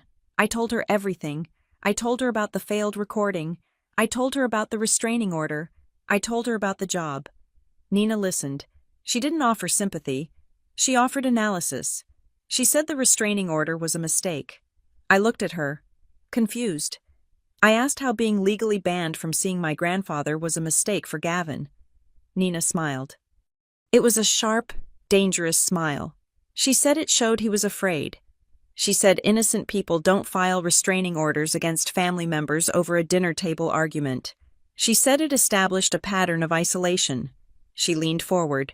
She said, "Kendall, right now, you are playing checkers. Gavin is playing chess, but he is a bad chess player. He is aggressive. He attacks too early." She said we needed to change the game. She told me that to get an indictment that would stick one that would freeze his assets immediately and stop him from boarding that plane, we needed 3 things. First, proof of intent. The flight tickets and the offshore account established that. Second, the money trail. Miles had that. But the third thing was the hardest. We needed the beneficiary to incriminate himself. We needed him to claim the money or the power explicitly. She said the signature on the tax protection document was the key. If Earl signed that document, he was legally handing Gavin control. But if we could prove that Gavin tricked him into signing it while knowing about the theft, it became fraud in the inducement. It became a federal crime. I told her I couldn't get near Earl. The restraining order. Nina tapped her pen on the table. She said, "You don't need to be near him. You just need to be in the room when the trap snaps shut." She asked me about the party. She asked if there would be a lot of people there. I said yes, the whole town. She said, "Good.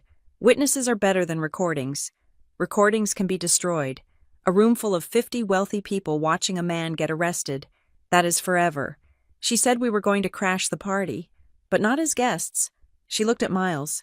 She asked if the dossier was ready. Miles nodded. He patted a thick stack of documents. Nina looked at me. She said, "Get some sleep. Kendall, you look like hell." She said, "On Christmas Eve, we aren't just going to stop him. We are going to let him make his speech. We are going to let him hold the pen. We are going to let him think he is the smartest man in the room," she said. "And then we are going to introduce him to the United States Department of Justice." I looked at her. For the first time in 24 hours, the crushing weight on my chest lifted. I wasn't alone. I had a team, and we were going to bring the house down. The next 48 hours were not spent in mourning the loss of my career or my family standing. They were spent in a windowless conference room at the district attorney's office, turning my life into a weapon. Nina Hart did not play games. She worked the phones with a terrifying efficiency, leveraging old law school connections and calling in favors.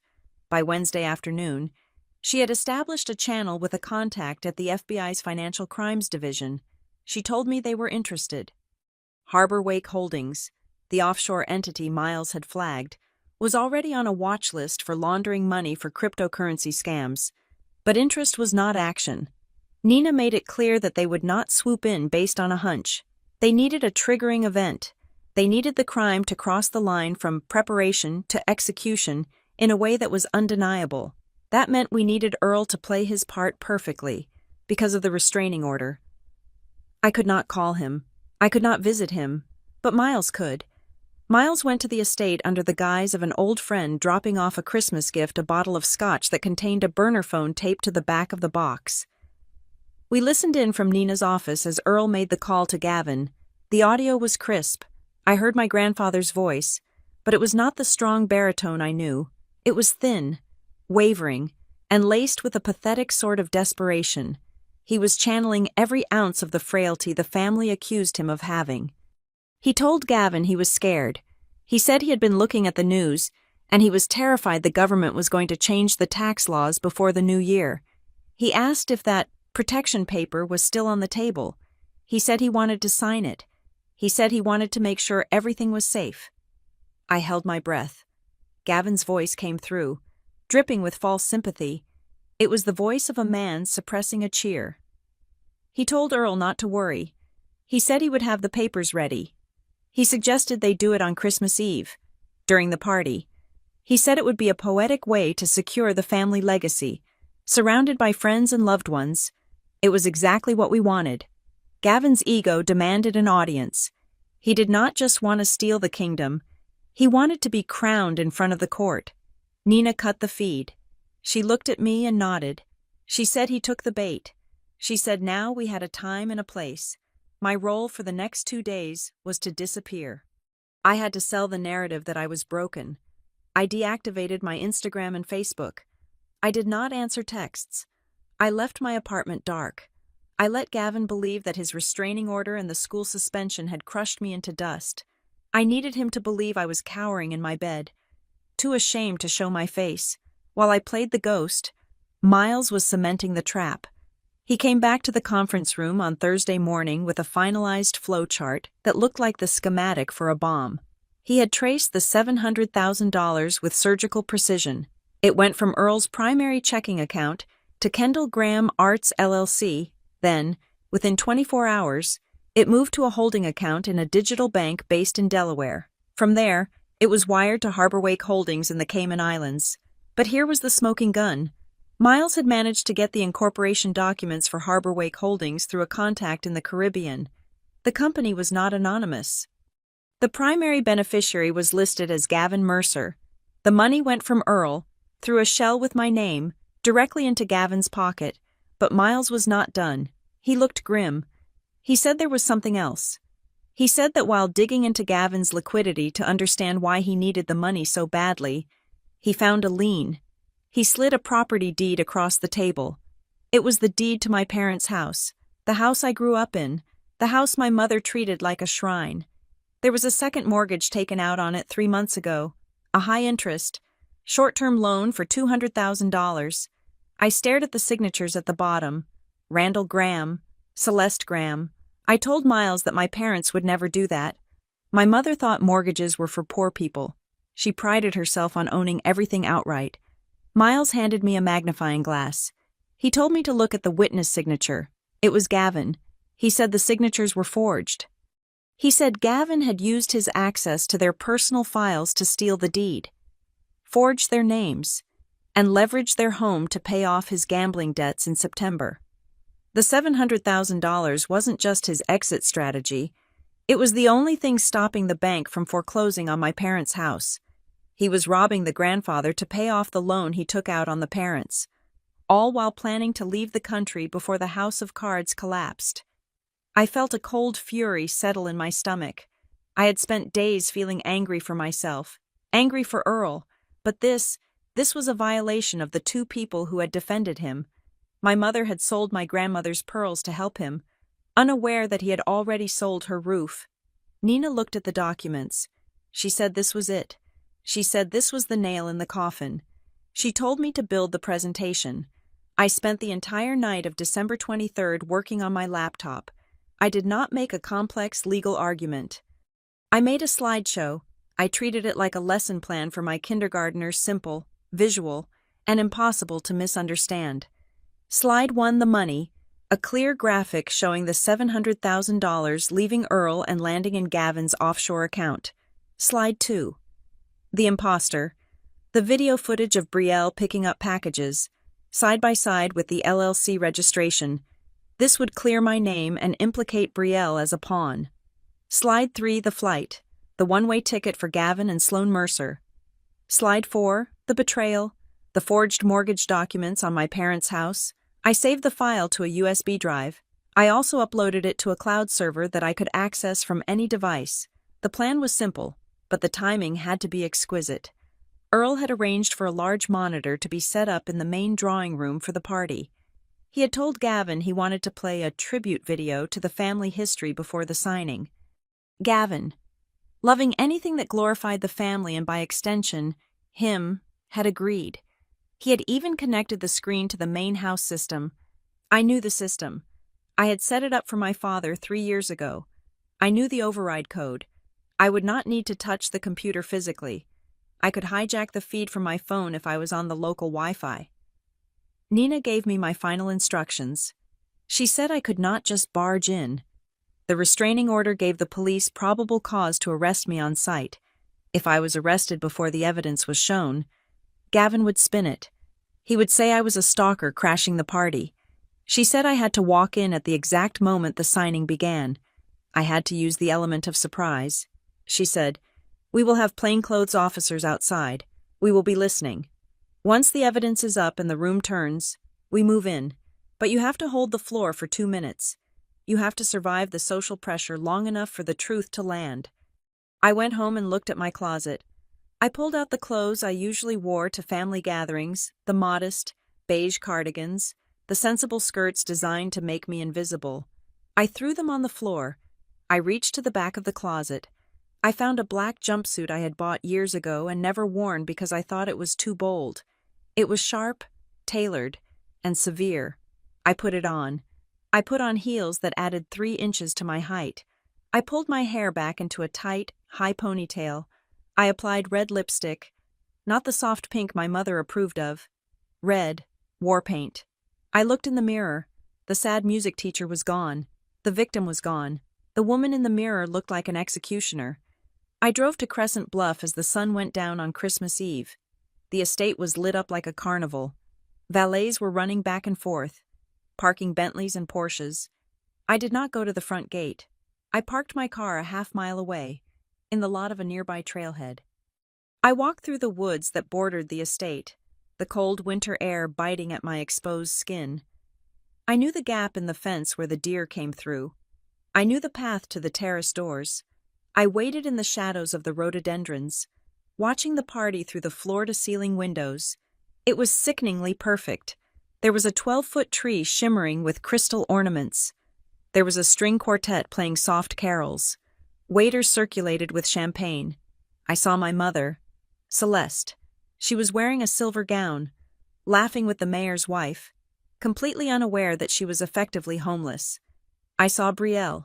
She was holding her phone up, live streaming. She was showing off her outfit, posing with guests, selling the fantasy of the Graham family Christmas. She looked beautiful and hollow. And I saw Gavin. He was standing by the fireplace, one hand in his pocket, the other holding a scotch. He looked relaxed. He looked victorious. He was nodding at something my father was saying, acting the part of the dutiful son-in-law. Earl was sitting in his favorite armchair near the center of the room. He looked small. He had a blanket over his lap. He was playing his part well. Every few minutes, he would look around with a dazed expression, and Gavin would pat his shoulder patronizingly. At 8 o'clock, the music stopped. Gavin stepped forward. He tapped a spoon against his glass. The room went silent. He began to speak. His voice was smooth, projected with the confidence of a man who believes he is untouchable. He thanked everyone for coming. He talked about the challenges of the year. He talked about legacy. He talked about how hard it was to watch the patriarch decline, gesturing sadly to Earl. He said that tonight, they were taking a step to ensure the Graham name lived on. He said Earl had graciously decided to hand over the reins of the estate management to ensure stability. He signaled to a lawyer standing nearby, who brought over a leather portfolio. Gavin pulled out a gold pen. He uncapped it. He handed it to Earl. The room held its breath. My mother clasped her hands to her chest, looking moved. Brielle zoomed in with her phone. This was it. Earl took the pen. His hand shook. He looked at the paper. Then he looked up. He looked directly at the terrace doors where I was hiding. He spoke into the silence. His voice was not weak anymore. He said, "Before I sign this, Gavin, I think we should watch that tribute." Gavin smiled indulgently. He said, "Of course, Earl.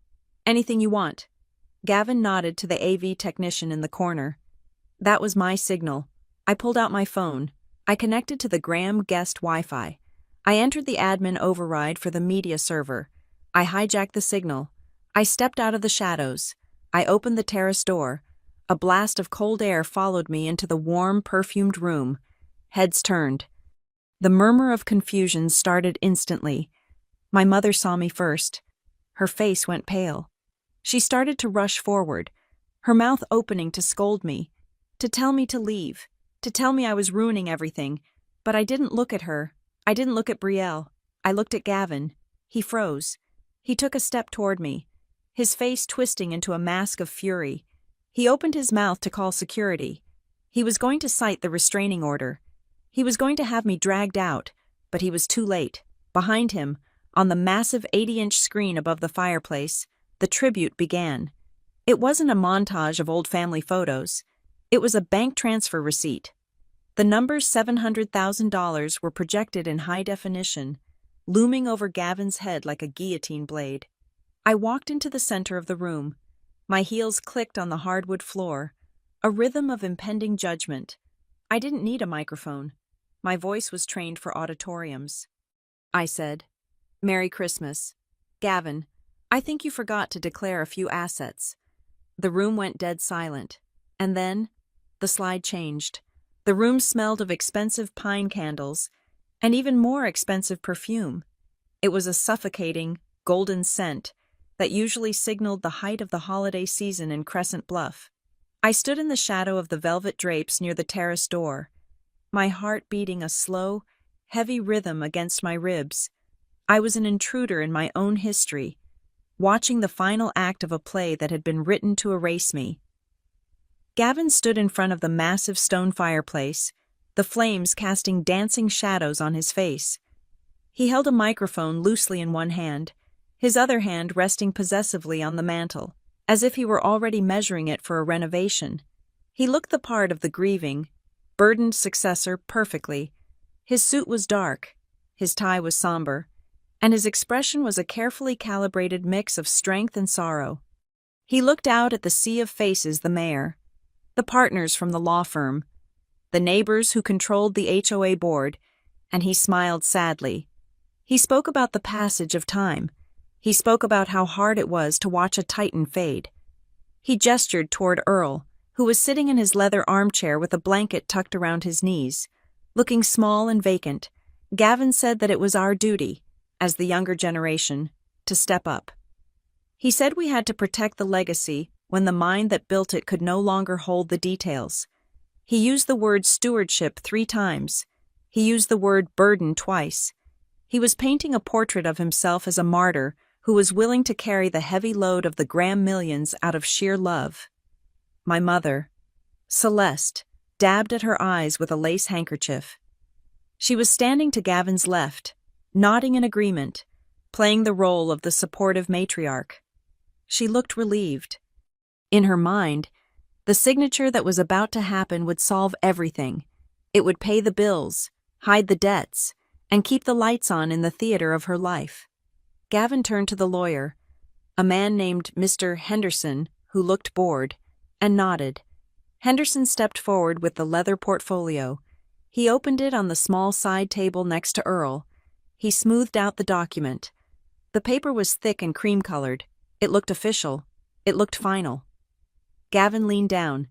His voice dropped to a gentle, patronizing register, amplified by the speakers so everyone could hear his benevolence. He said, "Earl, just right here, like we practiced. It is just to keep the taxman away. You trust me, don't you?" Earl looked at the pen. His hand trembled. It was a magnificent performance. He lifted the pen, the gold nib hovering over the signature line. The room went deathly silent. Brielle moved closer, her phone raised high to capture the historic transfer of power. I tightened my grip on my phone. My thumb hovered over the execute button on the screen. Earl's pen touched the paper. Then, it stopped. He didn't sign. He didn't drop the pen. He simply froze. He looked up. The vacuous, confused look vanished from his eyes, replaced by a glint of steel that I hadn't seen in months. He looked directly at Gavin. He spoke clearly, his voice cutting through the silence without the need for a microphone. He said, "Actually, Gavin, before I sign away my life, I want to see the gift Kendall prepared. She told me she made a video for tonight." Gavin froze. His smile faltered, twitching at the corners. He looked confused. He said, "Kendall isn't here. Earl, you know that. Kendall isn't well." Earl leaned back in his chair, crossing his arms over the blanket. He said, "I want to see the video." Gavin looked at the crowd. He let out a nervous chuckle. He was trying to figure out how to handle the senile outburst without ruining the mood. He signaled to the AV technician in the corner, a subtle slash of his hand across his throat to cut the feed. But I was already in the system. I pressed the button on my phone, the massive 80-inch screen above the fireplace, which had been displaying a looping video of falling snow, flickered black. Then, a harsh, bright white light flooded the room. I stepped out from the curtains. I walked into the center of the room, my heels clicking sharply on the hardwood. I was wearing the black jumpsuit, standing tall, refusing to look at the floor. Gavin spun around. He saw me. His eyes went wide.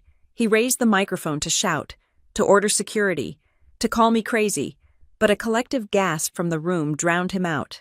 On the screen, the first slide appeared. It was not a sentimental montage. It was a flowchart. It was brutal in its simplicity. The header read, "The Trail."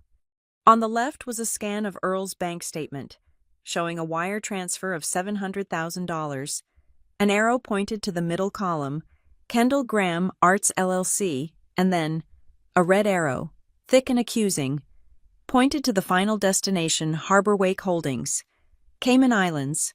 Underneath the final box, in bold text, was the name of the sole beneficiary of Harbor Wake Holdings, Gavin Mercer. The silence in the room broke. It wasn't a roar.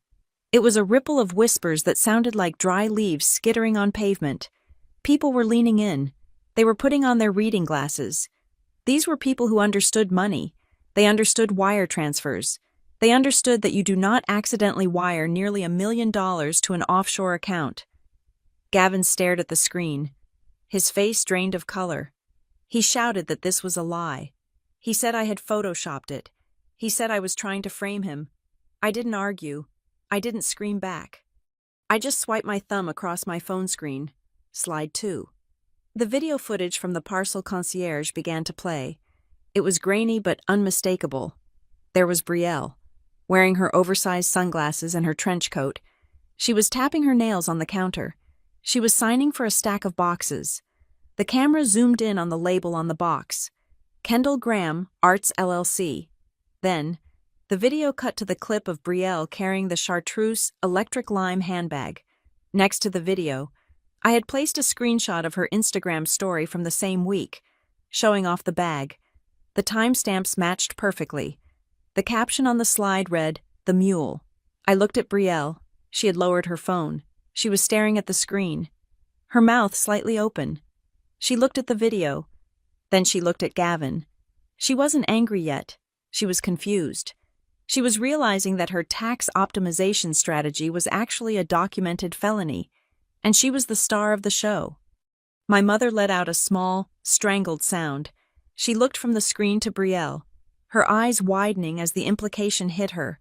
The daughter she had protected, the perfect one, was being projected on a 20-foot screen committing fraud. Gavin lunged toward the AV technician. He screamed at him to turn it off. The kid held up his hands, terrified, pointing at his console, which was completely locked out. I swiped again. Slide 3. This was the character assassination. On the left side of the screen was the termination letter from the investment firm in Charlotte. The words compliance violation and unauthorized trading were highlighted in yellow. The date was August. On the right side were the bank statements. Bet Limitless, Vegas, Direct, Royal Flush Poker. The numbers were red. -5,000, -12,000, -20,000. The whispers in the room grew louder. I heard the word unemployed. I heard the word broke. I heard the word gambler. Gavin turned to the crowd. He was sweating now. Beads of perspiration were glistening on his forehead in the firelight. He held out his hands. He said, "This is insane. She is mentally unstable. Look at the formatting. Anyone can type this up. I am managing a private fund. This is slander." He was losing them. I could see it in their eyes. The mayor took a step back. The partners from the law firm crossed their arms. They were distancing themselves from the blast radius. I looked at Gavin. I spoke for the first time. My voice was calm, almost bored. I said, "You are right. Gavin, anyone can type up a document, but not anyone can buy a plane ticket." I swiped again. Slide 4. The screen displayed the flight itinerary. Raleigh-Durham to Grand Cayman. One way. Date December 26th. The room went quiet again. December 26th was 2 days away. But the eyes didn't stay on the date. They drifted to the passenger list. Passenger 1, Gavin Mercer. Passenger 2, Sloan Mercer. I saw the moment Brielle's soul left her body. She didn't scream. She didn't faint. She just went completely still. She looked at the name, Sloan. She knew the name. Maybe she had seen a text message. Maybe she had seen a coffee cup with a name written on it. Or maybe she just knew. with a wife's instinct, that she wasn't the woman on the ticket. She turned to Gavin. Her face was a mask of absolute devastation. She whispered, "Who is Sloane?" Gavin didn't answer her. He couldn't. He was staring at the screen, looking at his escape hatch being welded shut in front of 50 witnesses. He started to back away. He looked toward the door. But I wasn't done. I had one more slide. The one for my mother. I swiped. Slide 5. The deed to the Graham family estate. My parents' house. The document showed a second mortgage lien for $200,000. The interest rate was predatory 18%. At the bottom were the signatures, Randall Graham and Celeste Graham, and next to them, the witness Gavin Mercer. I looked at my mother. She was staring at the screen. She knew she hadn't signed that. She knew my father hadn't signed that. She looked at the date, September. She realized that for 3 months, she had been living in a house that didn't fully belong to her anymore. She realized that the son-in-law she had championed, the man she had allowed to humiliate her own daughter, had forged her name and sold her security to pay his bookie. She let out a sob. It was a raw, ugly sound that didn't belong at a party. She collapsed onto the nearest sofa, clutching her chest. My father stood there, his glass of scotch slipping from his hand and shattering on the floor. Gavin looked around the room. He realized the air had changed. It wasn't a party anymore. It wasn't even a scandal. It was an indictment. He looked at the faces of the guests. These were his people. The people he wanted to impress. And now, they were looking at him like he was a disease. They were looking at him with the cold, hard judgment of the wealthy who realize someone has tried to pick their pocket. He turned to me. His eyes were wild. He dropped the sophisticated facade. He pointed a shaking finger at me. He screamed that I was a liar. He screamed that I had hacked the system. He screamed that nothing on that screen was admissible in court. I stepped closer to him. I was 5 feet away. I didn't flinch. I said, "You are wrong about that." 2. I pointed to the metadata timestamp I had included in the corner of every document on the screen. I said, "Every file up there has been verified by a forensic accountant. Every bank transfer has a trace number. Every video has a chain of custody." I said, "And the woman who verified them isn't just my friend. She is the assistant district attorney." I saw the blood drain from his face until he looked like a wax figure. I said, "Look around you. Gavin, this isn't a presentation. It's a closing argument. And you just lost Earl, who had been silent this entire time, threw the blanket off his legs. He stood up. He didn't use his cane. He walked over to Gavin. He stood toe-to-toe with him. Earl reached out and plucked the gold pen from Gavin's hand. He said, "I think I will keep my signature. Thank you. And I think you should probably start running, son, though I don't think you will make it to the gate." Gavin looked at the door. He looked at the window. He looked at the guests who had formed a wall of black tuxedos and silver gowns, blocking his path. He was trapped in the center of the luxury he had coveted, suffocated by the very people he wanted to be. The silence stretched, thin and tight as a wire, waiting for the snap. Gavin's attempt to leave was not a run. It was a slide. He did not bolt for the door like a common criminal because, even in the face of annihilation, he could not abandon the delusion that he was a gentleman. He adjusted his cufflinks. He offered a tight, strained smile to the room at large. He held up a hand as if he were pausing a meeting to take an urgent call. He said, loudly enough to be heard over the murmurs, that this was clearly a family misunderstanding. He said there were accounting errors that needed to be cleared up in private. He said he was going to step into the study to call the bank and sort this mess out. He began to walk toward the French doors that led to the side garden, moving with a fast, clipped stride. He was trying to put distance between himself and the screen, between himself and the truth that was glowing 18 feet high above the fireplace. But he never made it to the handle. The heavy oak doors of the main entrance swung open. They did not open for a guest. They opened with the force of authority. 4 officers in uniform stepped into the foyer, flanked by 2 detectives in plain clothes. The cold winter air rushed in behind them, extinguishing the warmth of the party in a single breath. The lead detective, a man with a face like carved granite, scanned the room. He did not look at the crystal chandelier.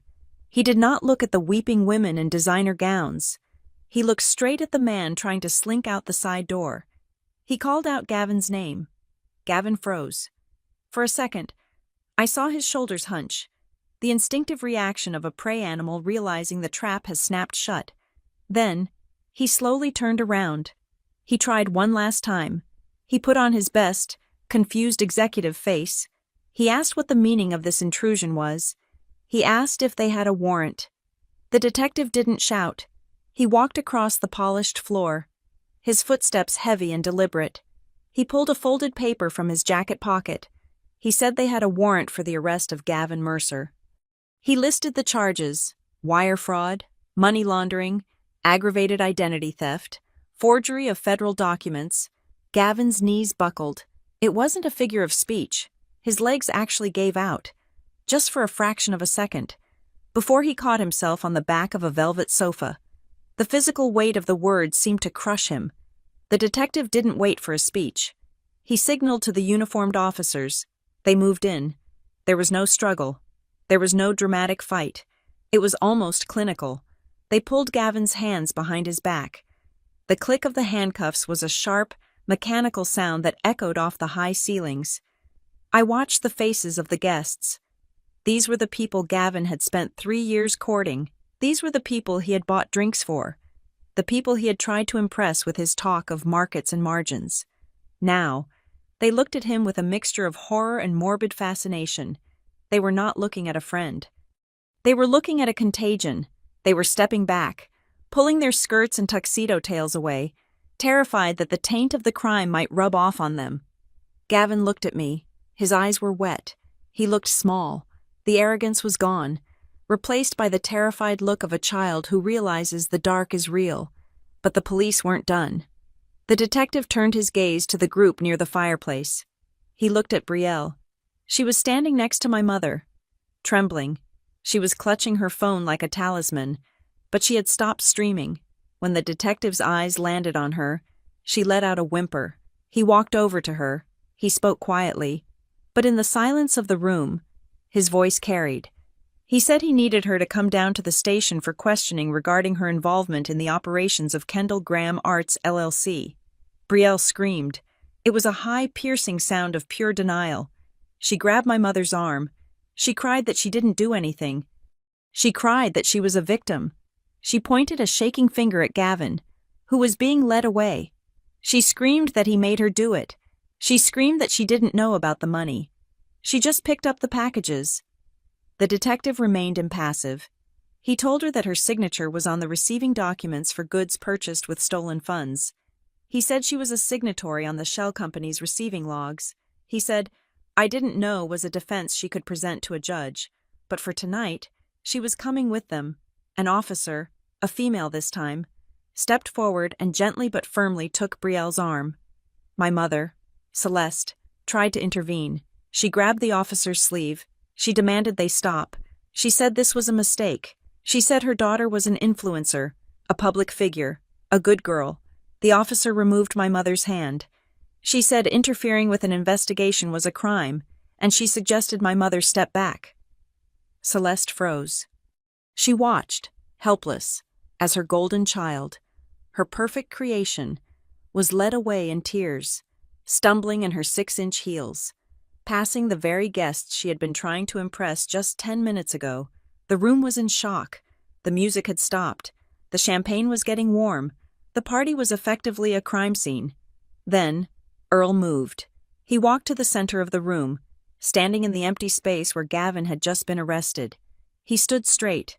He looked at the crowd. He looked at the whispering neighbors and the shocked business partners. He spoke. His voice was gravel and iron. He said he wanted to make one thing clear. He said he was not senile. He said he had not lost his mind. He said the only thing he had lost was his trust in the people who were supposed to protect him. He told them that the guardianship papers, the rumors of his decline, the confusion, it was all a trap. He said he had baited the hook, and Gavin had swallowed it whole. He looked at the guests and said that anyone who thought he was an easy target had just watched what happens when you try to bury a man who is still holding a shovel. A few people nodded. Some looked ashamed. They realized they had been complicit in the narrative of his decline. They had written him off. I stepped forward then. I had one loose end to tie up. I held up a folder. I addressed the detective, who was still coordinating the scene. I said I had my work logs from the school district for the dates the LLC was opened. I had affidavits from 3 teachers who were with me during the times the digital signatures were created. I had a letter from the Secretary of State confirming I had never applied for a business license in my life. I said, just for the record, I didn't steal a dime, and I didn't frame anyone. I just turned on the lights. The detective nodded. He took the folder. He said they had everything they needed. The police began to clear the room. They asked the guests to leave. The party was over. The exodus was fast. The elite of Crescent Bluff did not like to be near the messiness of real life. They grabbed their coats and their furs, murmuring apologies, avoiding eye contact, rushing to their cars to tweet about the scandal from the safety of their leather seats. Soon, the room was empty, just the staff, cleaning up the shattered glass. And my mother? Celeste was sitting on the sofa, staring at the screen where the mortgage document was still frozen. The image of her forged signature loomed over her. She looked broken. The illusion she had spent 40 years building the perfect family, the perfect house, the perfect status had been demolished in 20 minutes. Her son-in-law was a felon. Her favorite daughter was in custody. Her husband was a ghost who had fled to the kitchen to pour a drink. And her house, her stage, was leveraged to the hilt by a gambling addict she had invited in for dinner. She looked up and saw me standing by the door. She stood up. She walked toward me. Her face was streaked with mascara. Her silver gown looked ridiculous now, a costume for a play that had been canceled. She reached out for my hands. Her grip was desperate. She begged me to help. She said, "Kendall, you have to talk to Earl. You have to fix this."